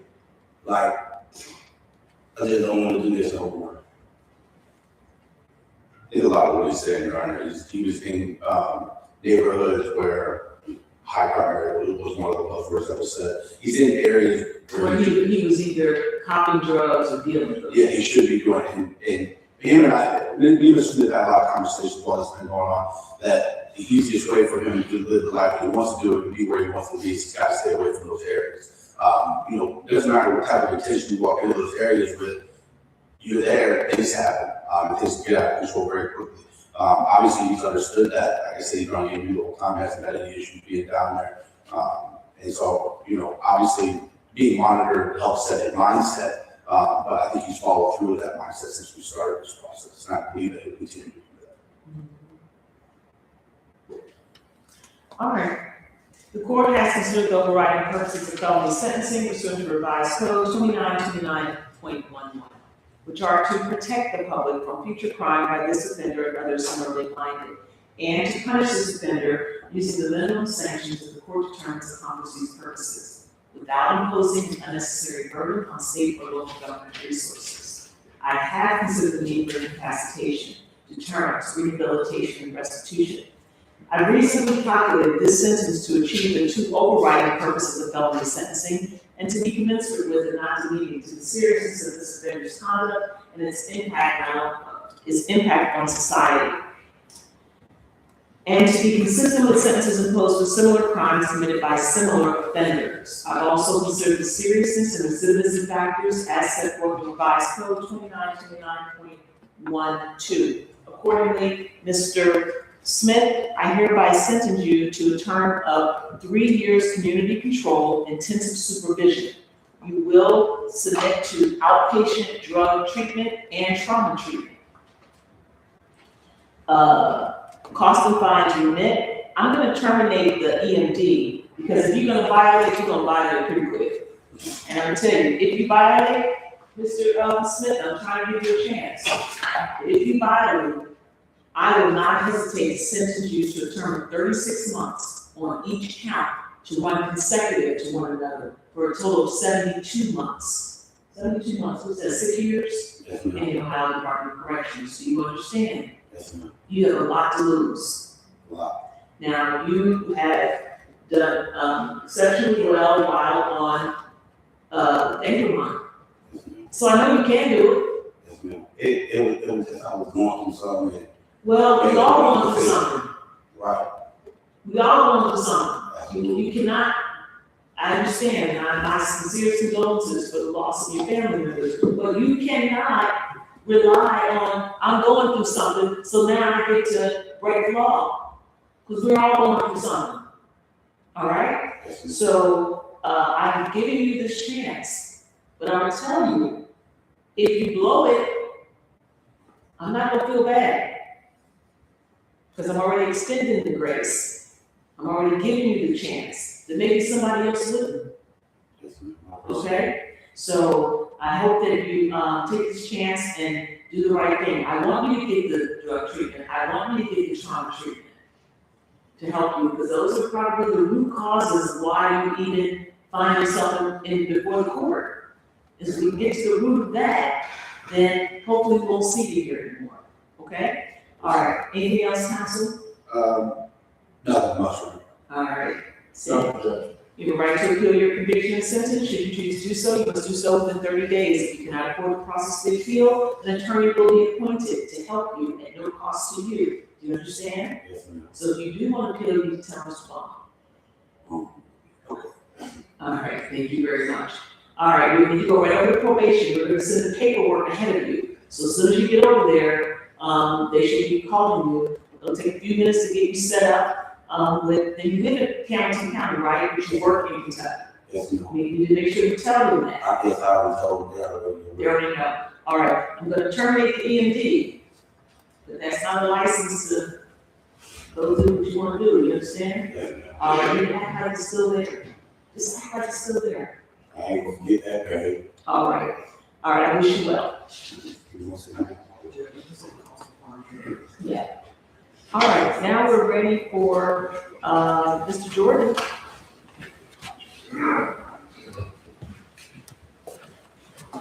Hold you, said it? Okay, thank you. Mr. Oswald, turn my mic off, turn yours off. I just want to get my quote for this phone. I'm gonna be ready.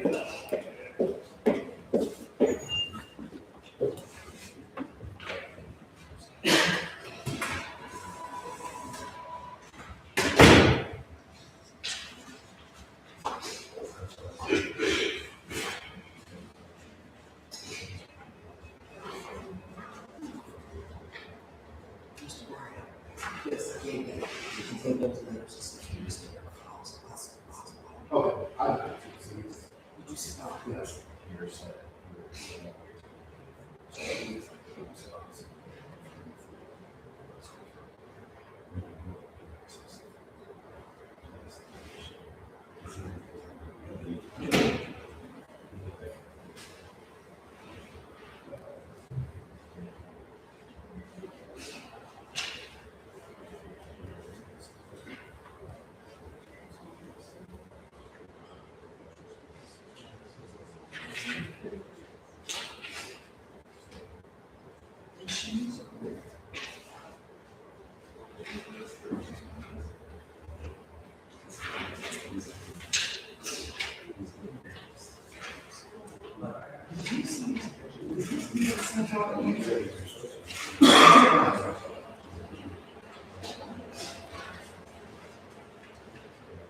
Yes. She said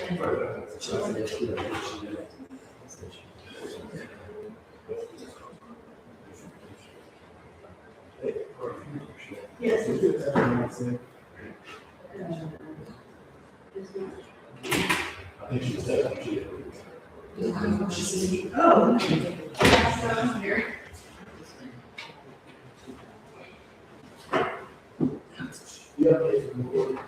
No, it's where.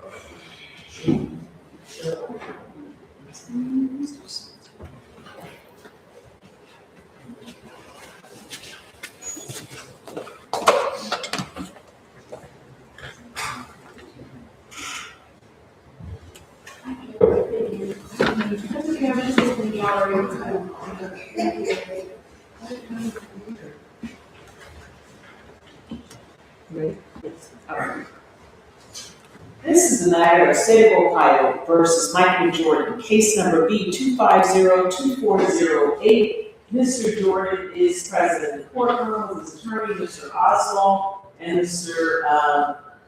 Brown is present for the State of Ohio. This matter is on for sentencing. So Mr. Jordan was supposed to be sentenced on last week, March 11th. But he showed up an hour late and habeas was issued. But I have a note here that the family stated that the attorney instructed you to be here at 10. So I don't know if there was some kind of mix up or whatever. But you're here now, and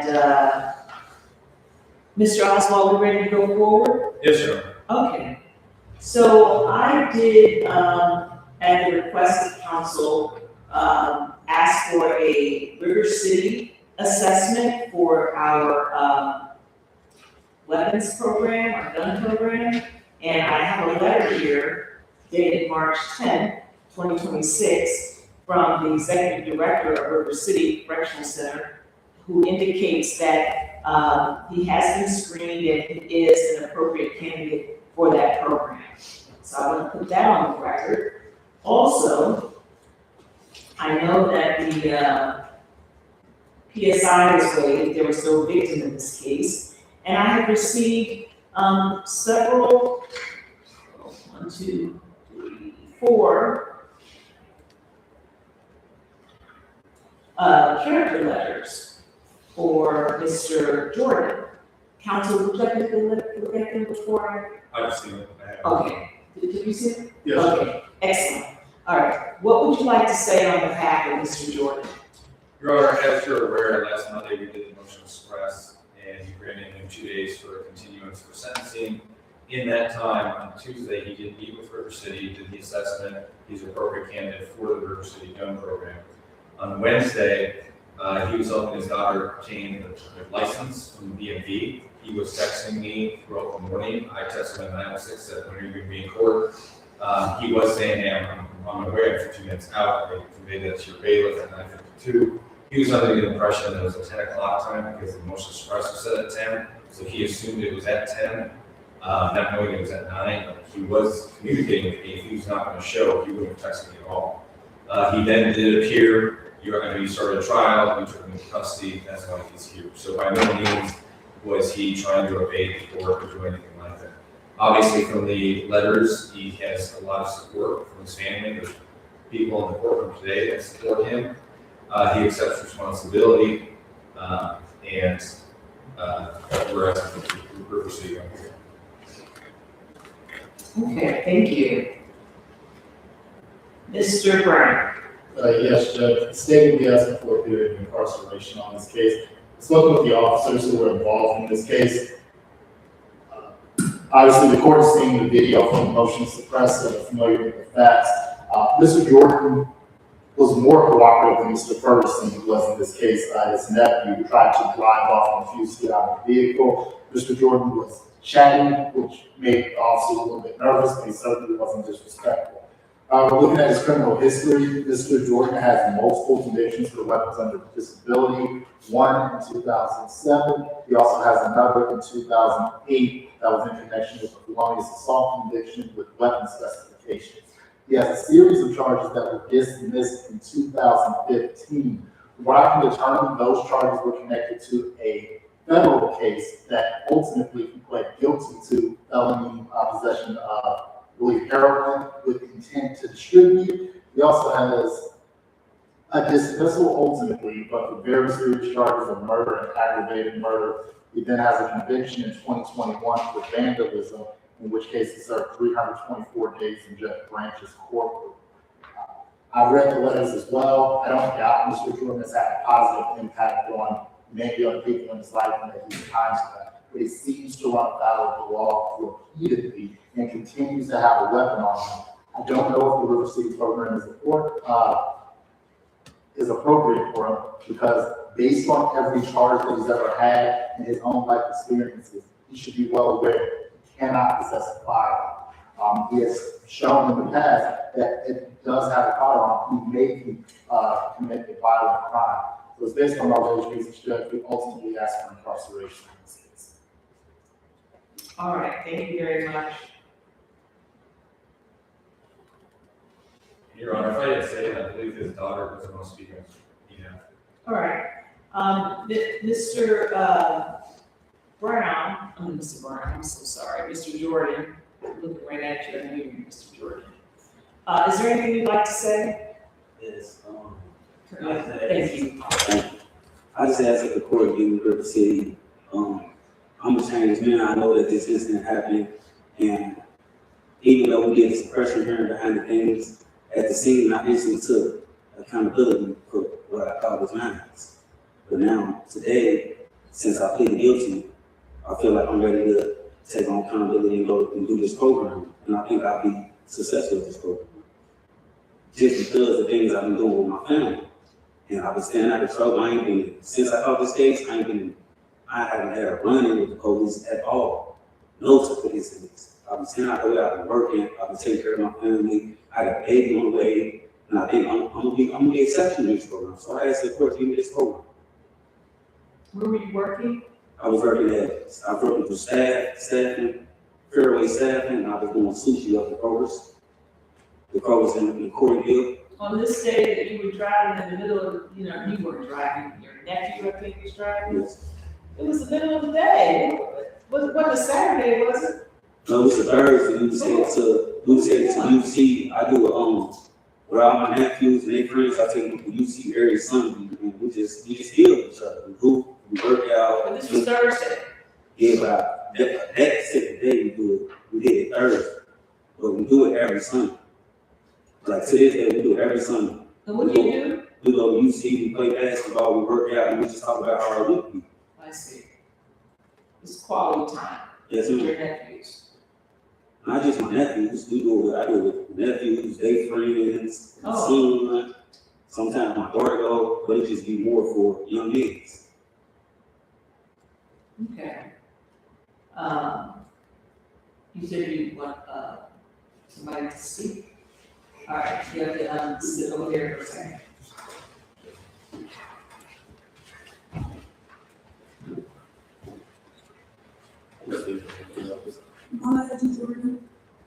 I'm sorry, what's your name?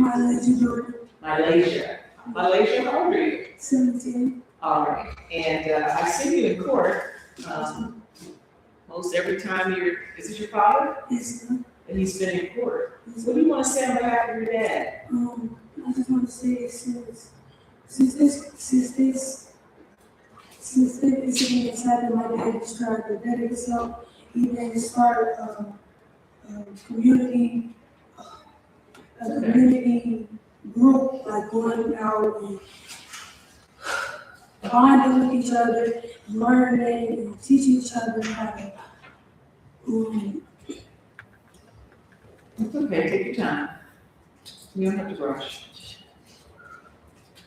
teaching each other new ways about different ways to go about things, and how my dad is teaching me impulsive thinking, teaching me how to think before making a decision. Also, he has a child on the way, I have a baby sister on the way. This is actually bringing more, I'm sorry, give me a second. It's okay. This is bringing more excitement to me, because now this is bringing more growth to my father, showing him more ways.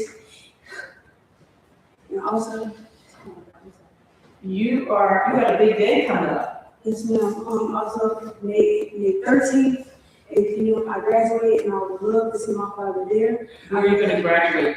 Taft High School. I know that my dad has made some mistakes in his past, and I'm sorry that he has, and I'm glad to see him become a better man today. And I hope that you can work with us so that he can make things on my graduation. What are your plans after school? After school, I am going to Cincinnati State for welding, and I am going to a program called Help for HVAC Installation. Awesome. That's awesome. Congratulations to you. Thank you. I know that, reading all the letters, that your dad is a big influence in your life, and I know that's the first thing he asked last time was his main concern is coming to your graduation, so. Yes, ma'am. After being kicked out of my mom a few months ago, he was the only person to step up and take care of me after I didn't have a vote on it, and it made honestly a big impact on me. So when him being on my graduation, will be All right, thank you very much. thank you.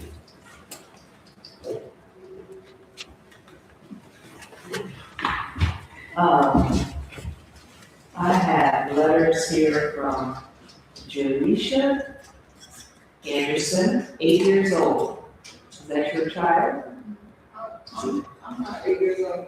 Oh, wait. You got a letter from. Oh, no. Okay, so the email came from Jaleisha, Yes, ma'am. but the letter is from Jameer, Yes, ma'am. 8 years old. Yes. Okay, thank you very much. Sorry about that. Yeah, I was thinking, because, I've got a smiling face and everything. The end of it says, please let him go. And then I have a letter from Drea Harris. Yes. Very nice letters from these children. I have a letter from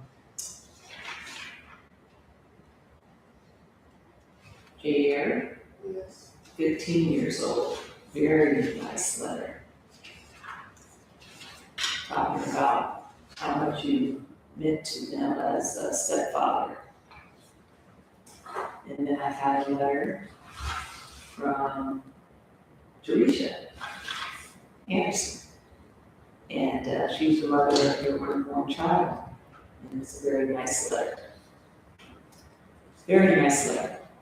You have a very wonderful family.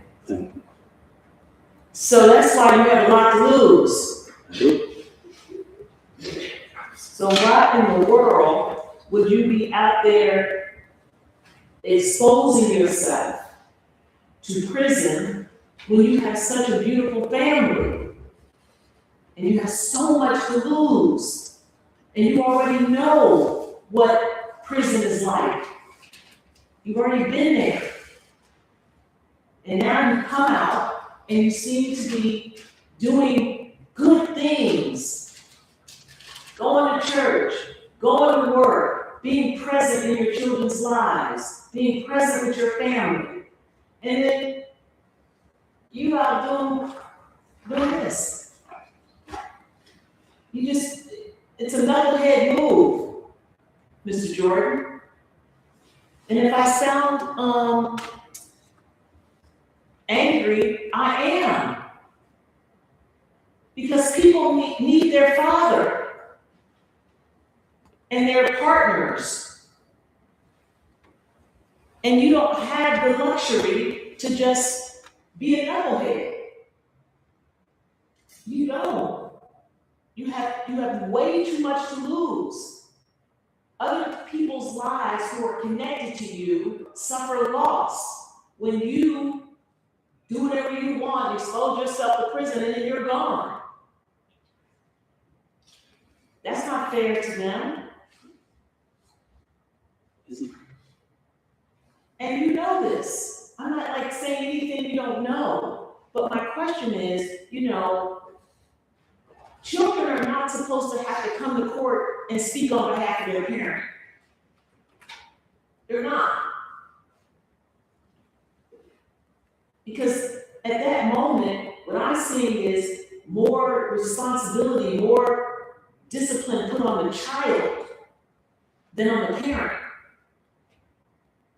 That's backwards. Our culture is turning everything backwards. This is not what a child is supposed to be doing.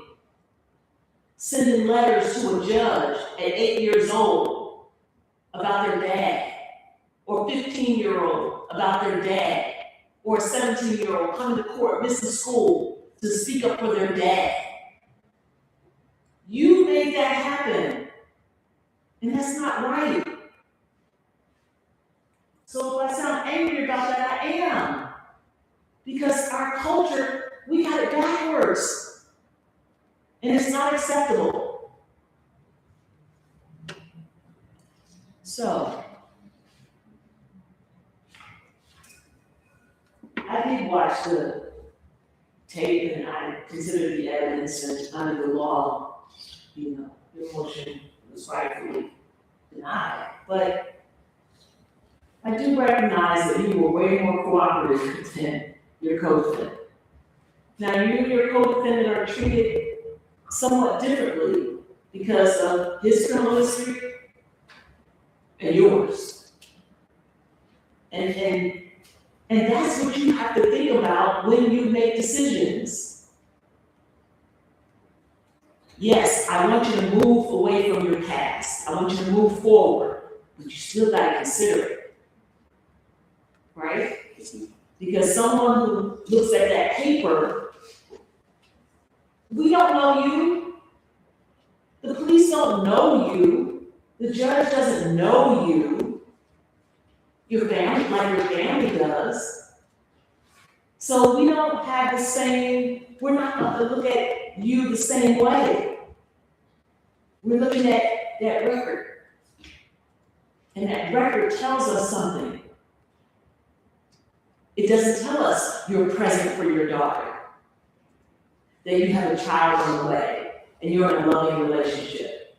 It doesn't tell us that you spend time with your nephews and other young boys trying to correct their thinking.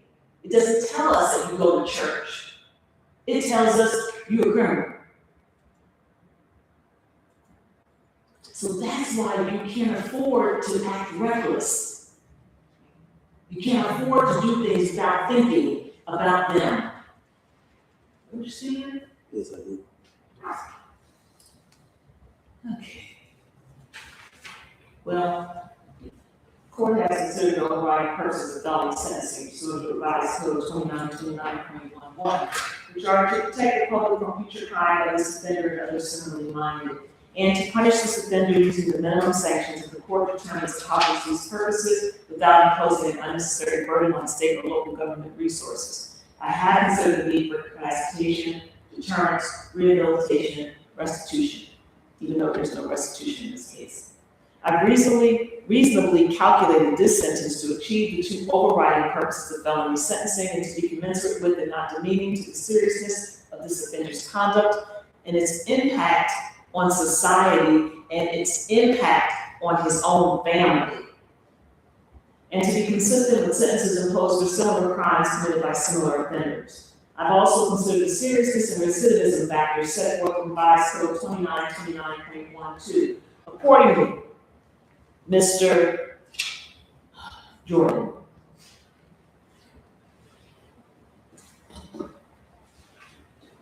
I hereby sentence you to a term of 4 years community control, intensive supervision.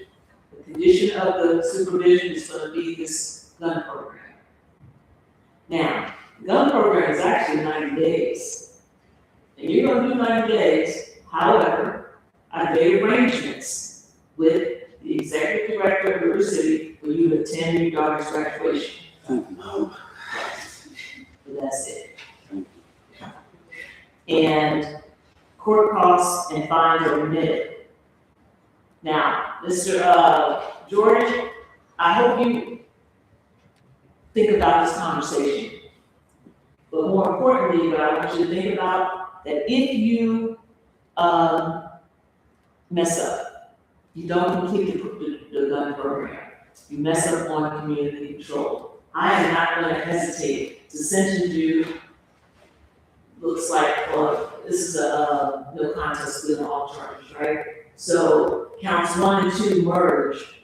I would sentence you on 36 months on count 1 and 2. It's the gun case. Improper handling, with that merge with count 1 as well, 36 months, and then the possession of cocaine, count 4, 12 months. I would not hesitate to sentence you to a term of 48 months and you'll have department corrections. You understand? Yes, And I'll do it just like that. If you mess up. I'm be successful. So now you have accountability not only to your family, you have accountability to this court. Understand? Yes, I do. All right, cost and fines remit. Anything else, counsel? Your Honor, could you appoint appellate counsel? Yes. That was the state judge. Okay, I will appoint appellate counsel because you did do a motion to suppress, right? All right, and so you'll go to the diversity program today, and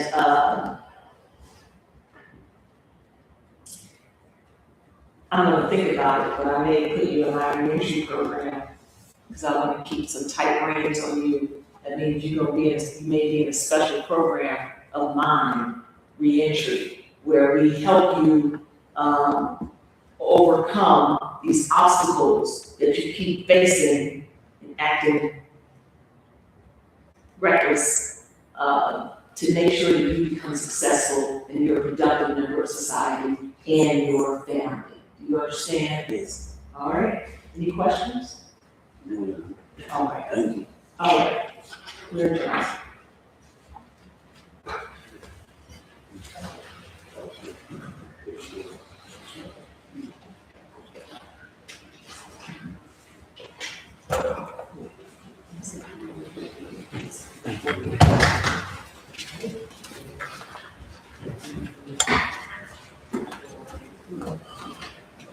It's so nice.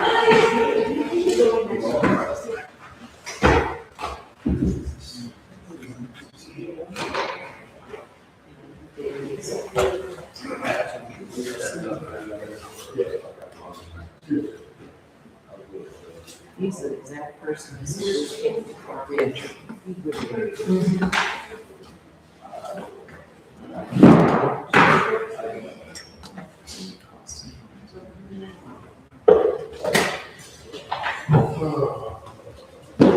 So we're seeing is Mr. Stebbins in line.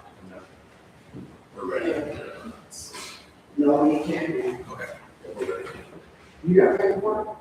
We would give it to you at, Oh, it's in the file. yes, in the file.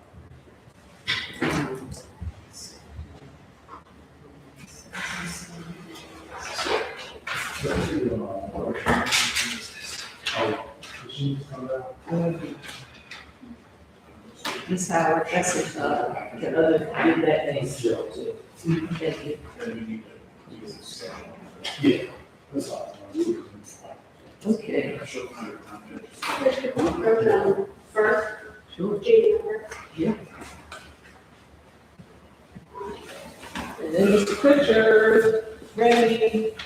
Okay, so, Mr. Crowe was intending to enter into an appointment today. We had tried to enter this last week. We ran out of time. Yeah. He has since been locked up on full violation. So this hours, they're investigating an allegation that happened at the DO, which is where we were supposed to go to do. So I was just gonna, I'm in contact with his parole officer, because she's been very, responsive to me. Yeah. And so I was just gonna ask for continuance on this case, so because it can't go back to the Department of Corrections, then we can't do DOA here. So, Okay, state, would you,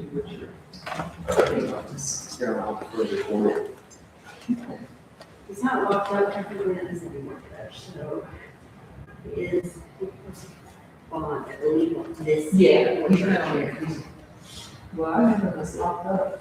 He is locked up on his parole violation. Oh, yeah. Sorry. Okay. So don't want to resolve this today, or? Mhm. No, no. Okay. Then, I'm gonna need to have him wait time. That's fine, Judge, they're bringing you down, so you just refer to the Oh, good. situation. Yes. Okay, great. That's what the, Yeah, thank what you. happened to the waiver, what happened to June. Oh, that's not, I think we should have an answer from parole by then. Okay. Yes. Okay, thank you.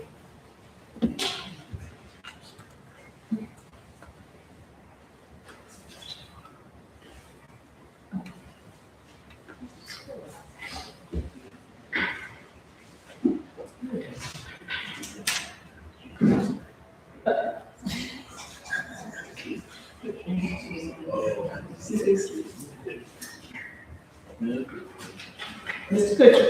Yes, sir. Okay, let's see. Mr. Kutcher needs his client. Do you need your client though? All waiver, Okay. if you're okay with that, it's on for competency in Yeah. court. All right, this is matter of state of Ohio versus Sierra McCree. Case number B26000125. Mr. Jeff Kutcher is present on behalf of Ms. McCree, and Mr. Brandon Brown is present on behalf of the state of Ohio. This matter is set for competency. And Mr. Kutcher, I do have a competency evaluation report that is filed, came from the Southern Ohio Forensic Evaluation Services, dated March 13th. It's authored by Dr. Emily Davis, psychologist, and the 6 pages. Have you had a chance to see this? I've had the opportunity to, honestly, I have not seen it. I did have a lengthy conversation with Dr. Davis regarding the findings last week. Okay. I see one of the prosecutors, yes, I have not seen actually. Yeah, I need you to look at that before you do anything with it.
Thank you, Your Honor. Thank you, Mr. Brent Scotty. All right, thank you. You stipulate to the report? I do.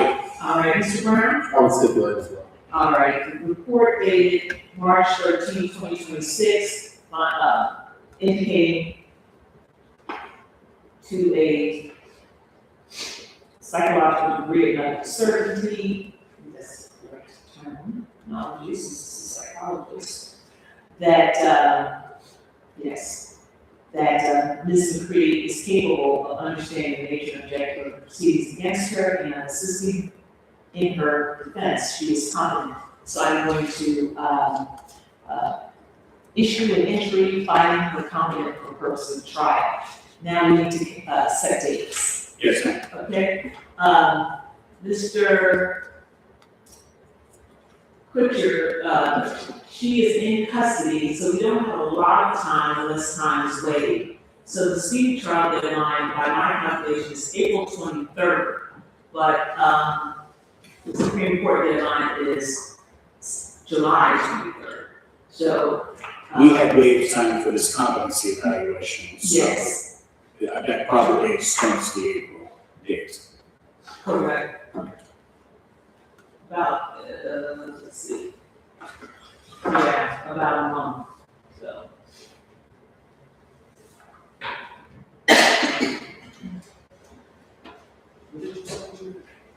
It extended to May.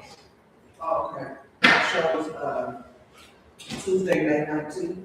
May 19th? That's exactly the day I was looking at to start. Yes, please. Look at that, that's awesome. All right, so does that work for you today, Mr. Brown? So far? I actually don't think May 19th would work for me. I have a great case of Judge Griggs that's about 2 years old. That should go May 18th.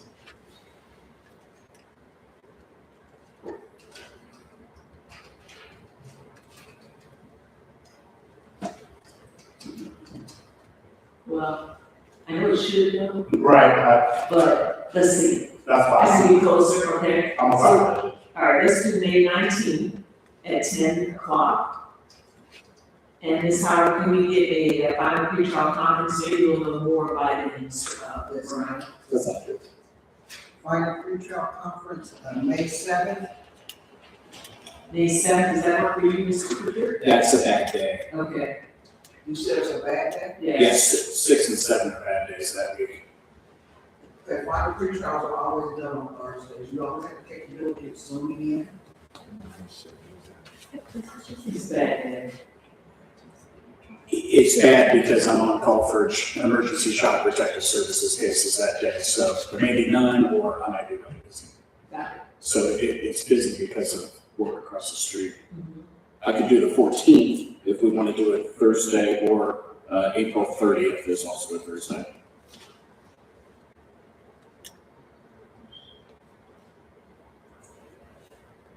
Did you say the 7th? The 7th is what I said was bad, but I'm saying May 14th is good, or April 30th. We can do that at 30. That'd be good, thank you. All right, April 30th at 9:30. Will be the final pretrial conference. May 19th, at this time, will be the trial. Mr. Brown will keep us informed of the case. Yes, I will. And that's time waiting until the trial date? You picked it within time, right? Yes. This is the time, just asking. Yeah, No, no. okay, no, wait, okay. Judge, we need a pre-trial. Do you need another pretrial via discovery? Is it okay for me to file a motion if I need a different date instead of scheduling one now? I trust Mr. Brown to do it to me timely. Well, let's see. This is March 30th, today is March 16th. Yes, that's fine. Final pretrial is April 30th, so that's fine. If you need another day, you don't have to file it, we'll just talk this out. That's good, thank you. Okay, all right, thank you very much. Time is not late. All right. This is, Mr. Berg. This is the matter of State of Ohio versus Jason Berg. Case number B2506090. Mr. Berg is present in the courtroom with his attorney, Ms. Courtney DiVincenzo. Oh, where's Mr. I just texted Mr. Sawyer, that they just called, they had this refer called. I don't know if Mr. Brown can step in since he was getting him asking for continuance.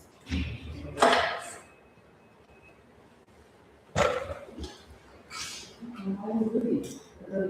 think he was right next door with Judge Hathaway, so I can, hop out and see if he's there. I have a quicker. We gotta go to Judge Hathaway. Mr. Sawyer? Yeah. No, she'll go there. I'll go check. No. Ms. Howard will go there. Oh, You say it's your client.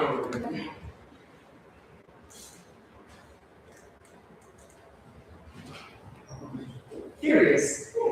All right, Mr. Sawyer is present in the courtroom. All right, this matter is set for a jury trial today. And, we did have a sidebar. Counsel would like to say on behalf of Mr. Berg. On behalf of Mr. Furr, Your Honor, last week we had reached a plea for Mr. Furr between myself and the state, and had intended on entering into it, at his final pretrial. We ran out of time to do so, and so we set it for today, calling off, the state's witnesses for a jury trial. Since then, I've been in contact with Mr. Furr's parole officer. Mr. Furr was placed back in the Hamilton County Justice Center for an alleged parole violation at this point in time. I've been emailing with his parole officer, and he said it is currently under investigation. The outcome of whether or not Mr. Furr is released back to the VOA or is given a sanction by his parole officer will affect the outcome of this case that we have before this court. I'm respectfully requesting a continuance of this case. For a plea? Yes, ma'am. All right. When do you think you'll know what parole is, how much time you're asking for? I would say 2 weeks at this point. All right, state? Still refer the courtroom. All right. Or request to continue this. Granted. Let's continue this for a plea, Ms. Howard. Judge, we would have to do it on the first week of April. Okay.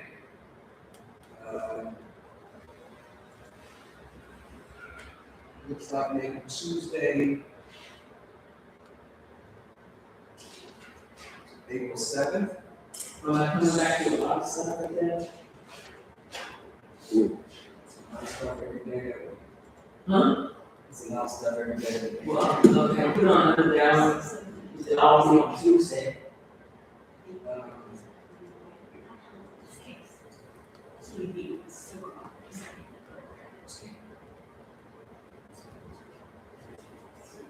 guess we could do it,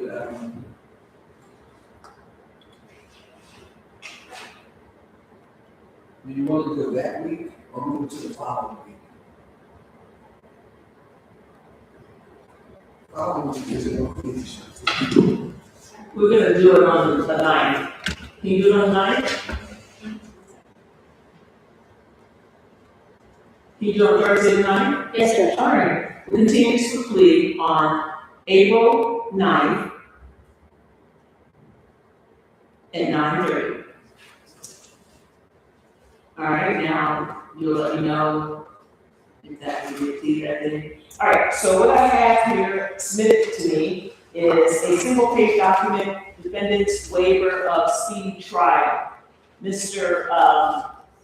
Furr, there are signatures in the bottom and they're both dated today. I recognize your attorney, Ms. DiVincenzo's signature here. Mr. Furr, is this your signature? Yes, ma'am. Okay. So this is a waiver of speedy trial. What that means is you have a constitutional right to have your case resolved within a certain period of time, okay? And I'm trying to keep it within that certain period of time. But when I get this is an indication that you understand you have a constitutional right to a speedy trial, but you are waiving that right to give your attorney time, since you have a different situation going on, to extend that deadline. Is that your understanding of what you were doing when you signed this form? Yes, ma'am. All right, so you're in agreement to waive your speedy trial? Yes, ma'am. All right, and so I'm gonna go ahead and accept this, Mr. Furr, and I'm going to file it.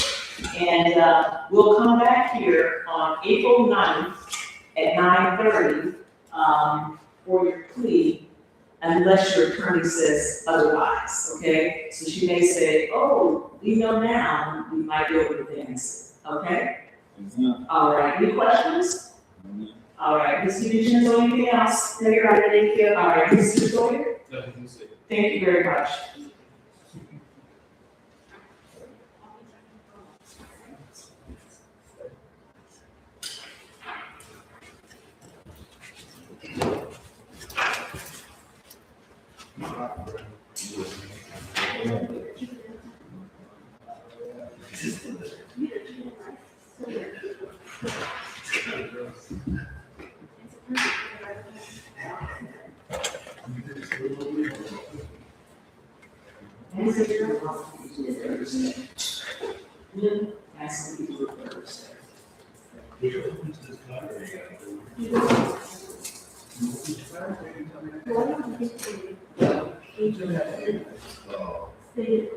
On Thursday? Yes.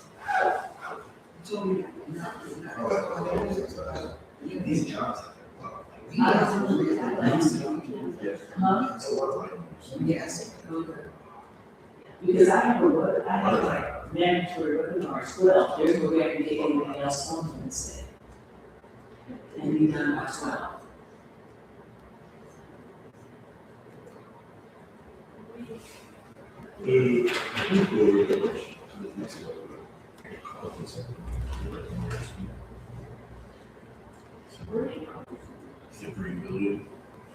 Oh, where, that's where, Yeah.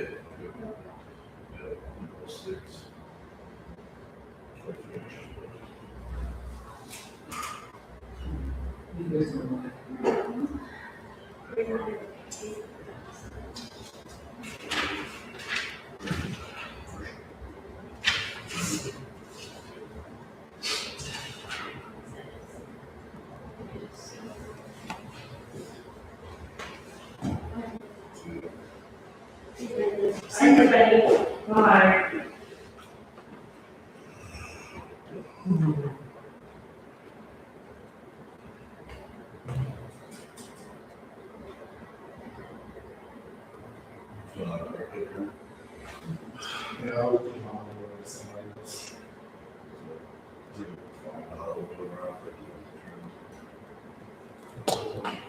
And we do, prosecutor's office, I know I'm aware of things that we did for a while.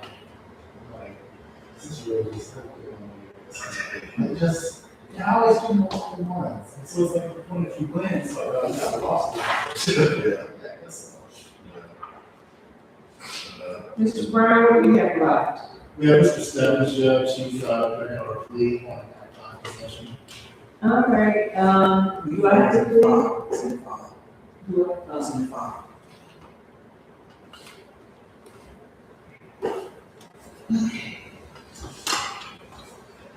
There's so many apps, so many different apps.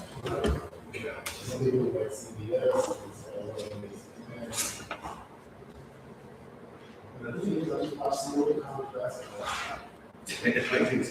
I used to watch, well, I went to Zeta for undergrad, obviously, the program, invested, there, now, programs, not cheap, but I can't get kids to transfer through, so, they're not anything. And young people didn't know, so I'm one of my friends, like, how was it this kid was to me, all that. Well, my thing is, I'm not gonna say, I would have done some teaching schools. Yeah. And then I can use the English. So I still got that in the flow every year, and there's, I don't watch it, but some of the protests. Yeah, watch anything. So it's like, you get that,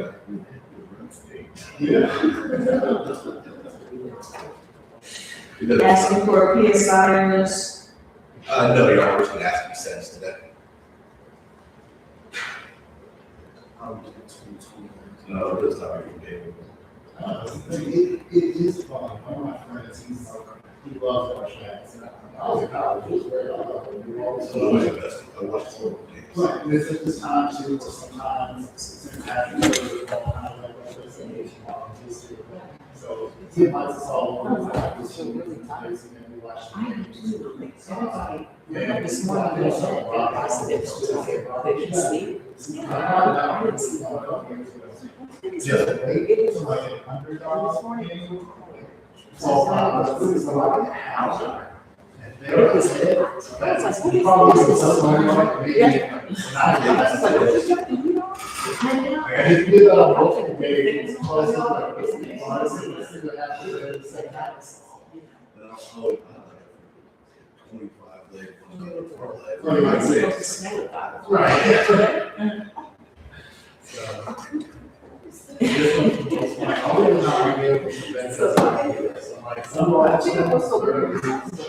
Yes. It's funny, you do that, sometimes I'll do it, it's like, look, if I lose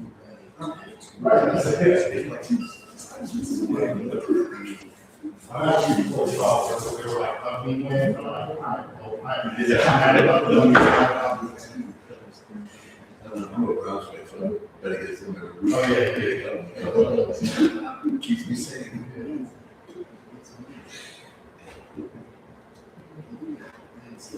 It is so much, like 10 free trials, like 2 sentences. And motion suppress. Motion suppress is going on. Oh, that's the one, that's not. Oh, yes, it is. Mr. Brown. Yes, Judge. You know, I don't know if this is your case or not. Talk about the motion to suppress on. Yeah, are you gonna open up to have more information? I've got 2 officers notified to come. Okay. It's Officer Buck and I think Chip was on that too. But Okay, so we will have some more. All right.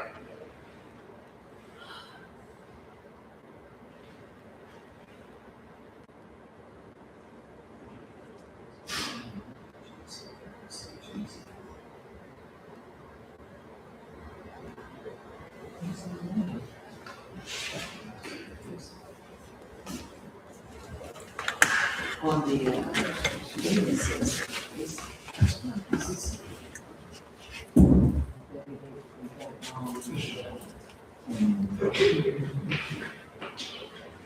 Sure.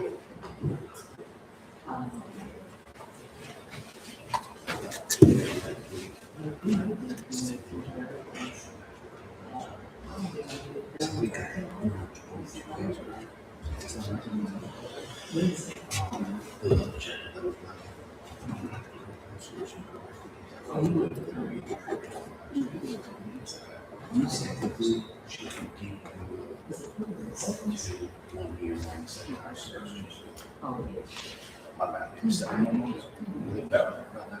She continued.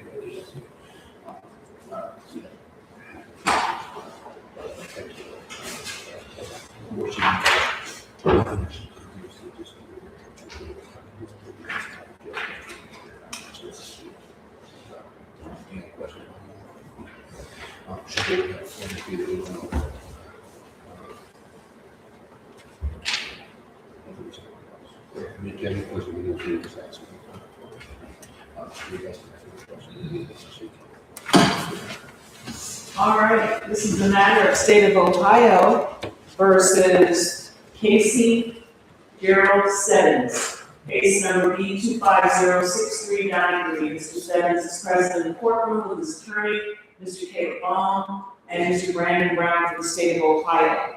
This matter is on today for a plea. I have plea documents that have been handed to me, and counsel, is this how your client wishes to proceed? Yes, Your Honor. Mr. Stebbins, is that accurate? All right, is your green light on? Oh, it is not. All right, thank you. Are you the Casey Stebbins named in this indictment? Yes, Mr. Stebbins, can you tell me how old you are? I am actually 35 years old today. Today? Yes. Oh, my goodness. Yeah, happy birthday. Well, happy birthday. I'm sorry it's under these conditions. Thank you. How far did you go to school? I'm sorry? How far did you go to school? I have my associate's degree. So you were able to read and write the English language well? Absolutely. Are you a U.S. citizen? Yes. Have you ever served in the military? No. Mr. Stebbins, I have in my hand a single-page document. It's entitled Waiver of Trial by Jury. At the bottom there are signatures. I recognize Mr. Baum's signature here, but right above where it says defendant, it's the X right there. Is that where you signed? Yes, ma'am.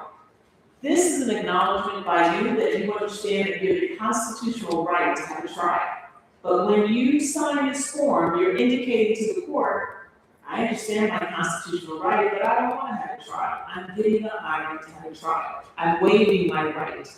Is that your understanding of what you were doing when you signed this form? Yes. Did you sign this form after consulting with Mr. Baum about your constitutional right to have a trial? Yes. Do you have any questions about this form? Do you have any questions about your constitutional right to have a trial? No. I also have in my hand a 3-page document, and it's entitled Entry withdrawing a plea of not guilty, entering a plea of guilty. On the 3rd page of this document, there are signatures. I recognize Mr. Brown's signature here, Mr. Baum's signature here, your attorney, and then up here, is that where you signed, Mr. Stebbins? Yes. All right. Mr. Brown, would you please put on the record the party's expectation regarding this plea? Yes, Judge. The defendant is expected to plead guilty as charged with 1-count indictment. Aggravated possession of drugs is a felony of the 5th degree. Mr. Baum, is that accurate? Yes, Your Honor. Mr. Stebbins, is that your understanding as well? Yes. All right. Mr. Stebbins, are you under the influence of any medications, any alcohol or drugs today? No. Do you now, have you ever had to manage any type of mental health difficulties? Are you presently under any type of probation or community control supervision in this state or any other state? In Kentucky? All right. How long were you on probation? Parole for up to roughly a year left. Okay, parole? Yeah. All right, thank you. Has anyone forced, threatened, or coerced you in any manner into entering into this plea of guilty today? No. Has anyone promised you anything at all if you enter into this plea of guilty today? No. Are you making this plea of your own free will? Now, I'm told this is a single count indictment, 1 count, aggravated possession of drugs, a felony of the 5th degree. In fact, I understand that you were transferred from the drug court to the general division, right? Okay. And that it's expected that you're going to plead guilty as charged to that single count indictment. Is that your understanding? Yes. Is that what you talked with your lawyer about before this hearing today? Yes. Did you have an opportunity to review this 3-page plea form with Mr. Baum before this hearing today? Yes. Do you have any questions about this form? No. Do you have any questions about your constitutional rights? No. Do you understand what this form says? Yes. Do you know what you're pleading guilty to?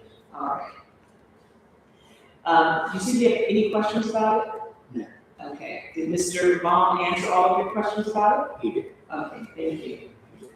Mr. Stebbins, do you believe you had enough time to sufficiently consult with your attorney about your entire case before this hearing today? Yes. And has Mr. Baum answered all of your questions to your satisfaction? Yes. Have you had an opportunity to either review and/or discuss the evidence that the state has against you with Mr. Baum before today's hearing? Yes. Mr. Prosecutor, would you please put on the record whether or not the state has provided all discovery evidence, including any Brady material evidence, if any, to your knowledge, to the defense? Yes, Judge, state provided everything to the defense. All right, Mr. Bond, you acknowledge what you're saying? Yes, Your Honor, I believe I have everything. All right, thank you very much. Mr. Stebbins, are you satisfied with your attorney, Mr. Bond? Yes. Now, sir, you understand this charge, aggravated possession of drugs, a felony of the 5th degree? Yes.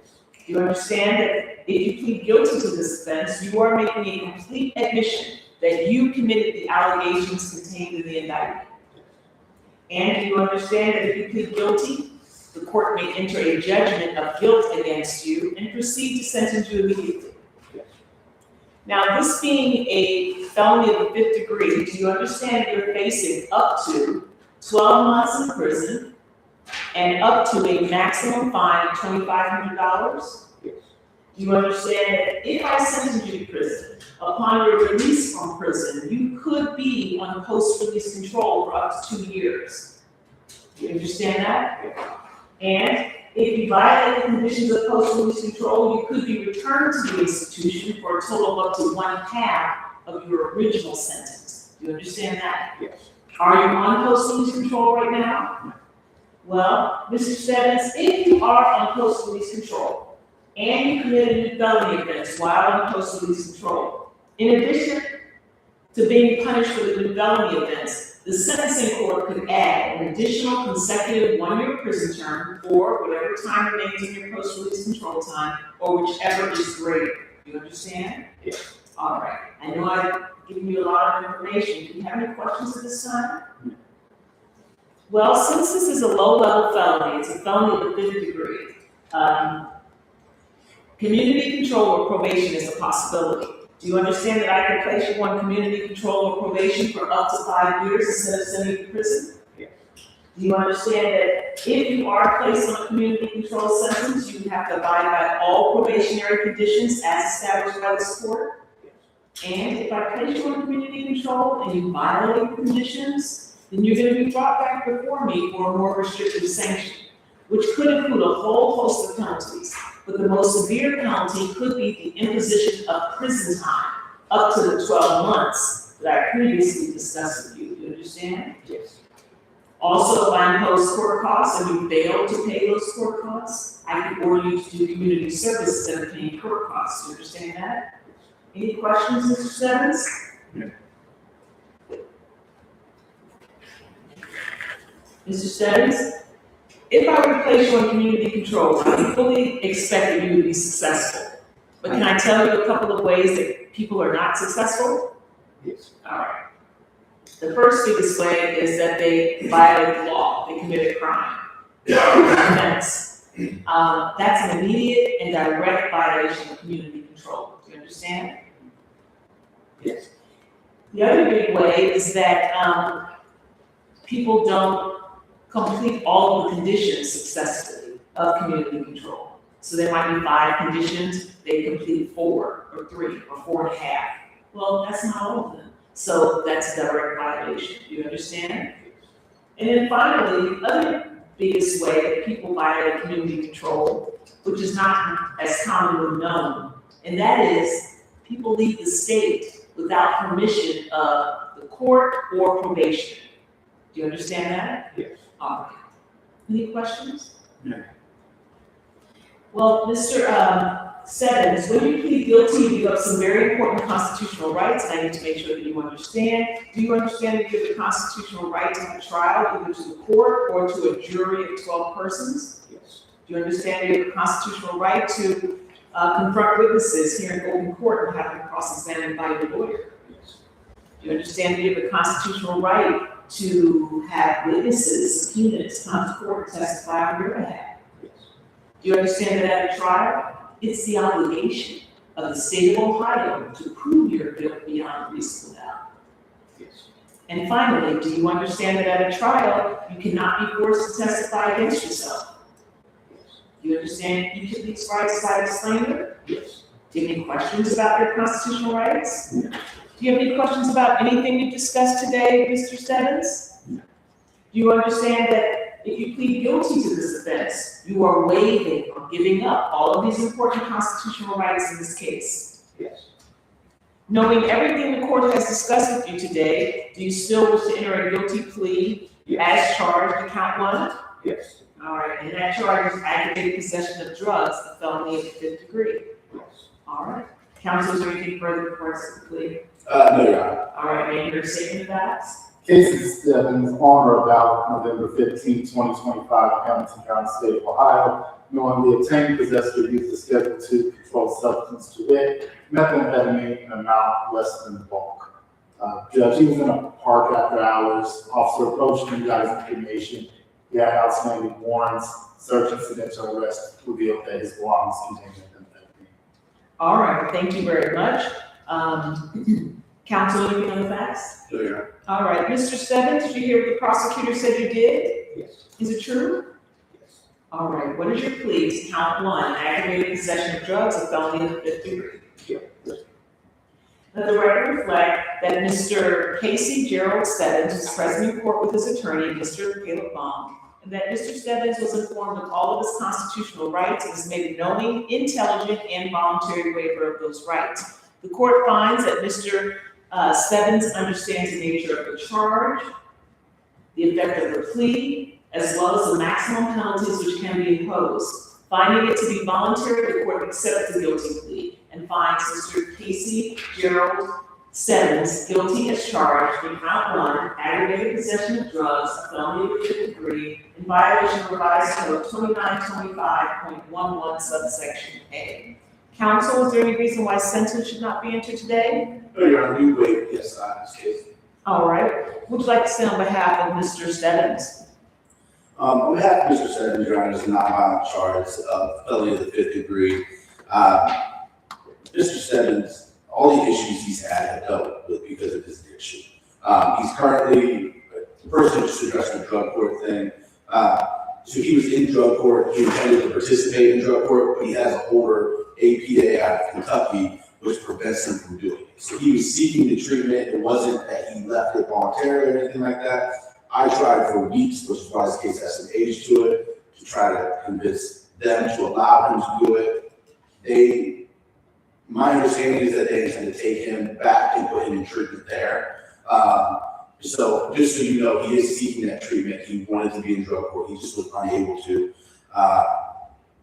He wants the treatment. Mr. Stebbins is in a much better space mentally, physically, mentally, emotionally since I met him on that day. I think that this time he spent, obviously he's had a period of sobriety, which has helped him. He is taking responsibility. I said he's pleading his charge. I don't see any violent history with him. He is indigent. I believe he has, based on my math, about 122 days credit on the case. All right, number of days. All right, go ahead. Typically in this case, right, I would ask you for a term of probation for him, the treatment is recommended, but because of the APA order, he's not going to be able to really do that probation. Ultimately, what I'm going to ask you for, if you consider credit time served in this case, allow him to go back to Kentucky and get the treatment there, is what my request is going to be. Finally, he is indigent. I'd ask you to take that into consideration. I have the case of the Hamilton County Public Defender's Office. If you would consider waiving or minimizing those fines and costs in the case. Okay, thank you. Mr. Brown? Judge, I would prefer, I don't see anything as far as a prior felony history, and I don't think I saw anything in Hamilton County. He's got some out-of-state stuff, so stay prefer. All right, thank you. Mr. Stebbins, anything you'd like to say before I pass sentence? No, not at this time, just, like Mr. Vaughn was saying, I do have an issue, that does need to be addressed. It's been a struggle for the past couple of years. Not a bad person by any means, I just think I was very great person, I do great things, I've done great things with my life, maybe this just is, just like, bump on the road. And hopefully I can get past this and work through that life, I'm 35, I need to get myself together, I guess. Yeah. Do you have support? You have family support? So on my father's side, yes. He's kind of a background. He was in Indiana. Me and my mother are so close. She's got an alcohol addiction herself, so kind of puts us a separate way. I have to love her from a distance. But so. Do you have any siblings? What is it? Do you have any siblings? I have a couple of stepbrothers and stuff. She was born in each other. So, yeah. At that point in time, kind of trying to navigate the new support system is a little bit of a challenge for me. I have a couple of close friends and everything like that. But, finding genuinity in friends these days is very hard to, so I have to be very selective as far as that. Okay. Well, I did see that there's no record here in Hamilton County. Obviously, you have some issues with Hood County. They are seeking to get you the treatment that you need. Yes. And that's a good thing. I don't see the need to duplicate services. If there is a county or, services already being looked at to help you with your addiction, then I'm all for that, okay? But are you ready? Are you ready to, because the more and more I learn about addiction, as a judge in trying to help people, you have to be ready. Do you feel like you're ready? I feel like I'm ready. Okay. I said it last time, and then I got out and I reused again. Maybe I was just fascinated with the idea of using.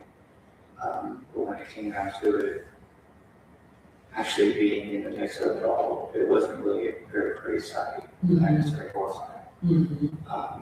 But less salty, something feels like so good, can make you feel so bad too. So we thought this time it's probably I need to put more effort into it. Let's try to take a different take on everything. Maybe try a different approach. Well, it's a journey, and unfortunately, or fortunately, relapse is a part of the journey to success, actually. But I want you to get the treatment that you need so that you can, maintain sobriety and get back to your productive life. Absolutely. Yeah. So, all right, the court has considered the overriding purposes of felony sentencing pursuant to revised code 2929.11. Which are to protect the public from future crime by this offender and others similarly minded, and to punish this offender using the minimum sanctions that the court determines accomplish these purposes without imposing an unnecessary burden on state or local government resources. I have considered the need for incapacitation, deterrence, rehabilitation, and restitution. I reasonably calculated the sentence to achieve the two overriding purposes of felony sentencing and to be commensurate with, and not demeaning to the seriousness of this offender's conduct and its impact on society, and to be consistent with sentences imposed for similar crimes committed by similar offenders. I've also considered the seriousness and recidivism factors as set forth in revised code 2929.12. Accordingly, Mr. Stebbins, I hereby sentence you to a term of 121 days in Hamilton County Justice Center with credit for time served. Costs and fines shall be remitted, and you'll be done in Hamilton County. So because there's a holder, you'll be released to the holder where the other jurisdiction will help you get the treatment that you need. Okay? All right. Anything else, counsel?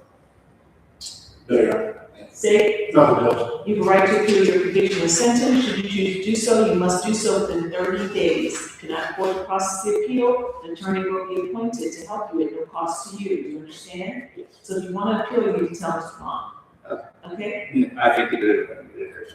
All right. Well, I wish you well. Thank you.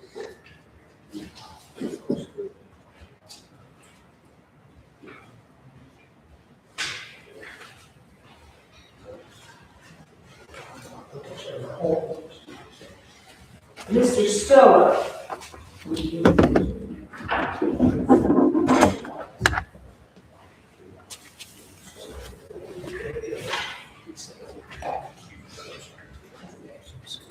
Mr. Stoller, I called your case at 10 o'clock.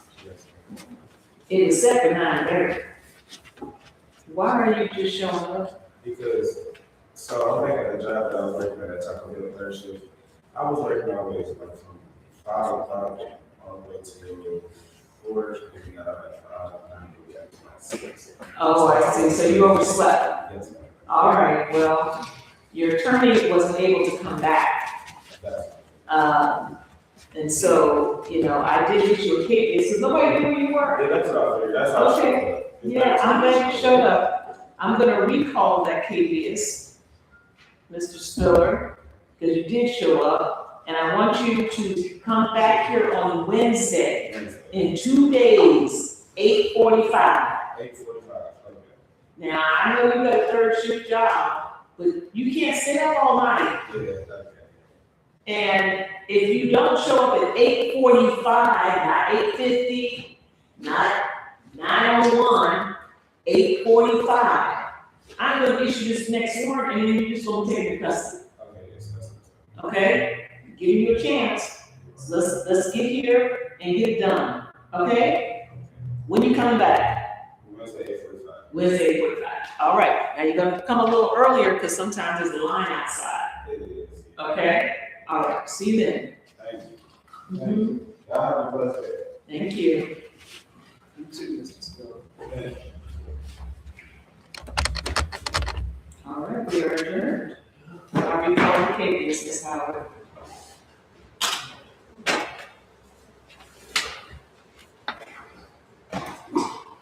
Third shift, 11:07. And then the other side. We're working time on radio, they ain't open 24 hours, so. I was gonna say, how was We might have got off at 2 or 3 o'clock in the morning. And you stayed up to 6. And it's Saturday, and it's You said you stayed up to 6. That's what you said. Yeah. trying to wind down. Yeah. Trying to get the school work and all that. All right. Well, we're done. It's supposed to snow. Yeah, well, I'll tell you how. Well, see, that's why we don't have court tomorrow, Tuesday. See? No. You see how that works out? So we are able to pivot and work from home. Yeah. Will they put you in another room?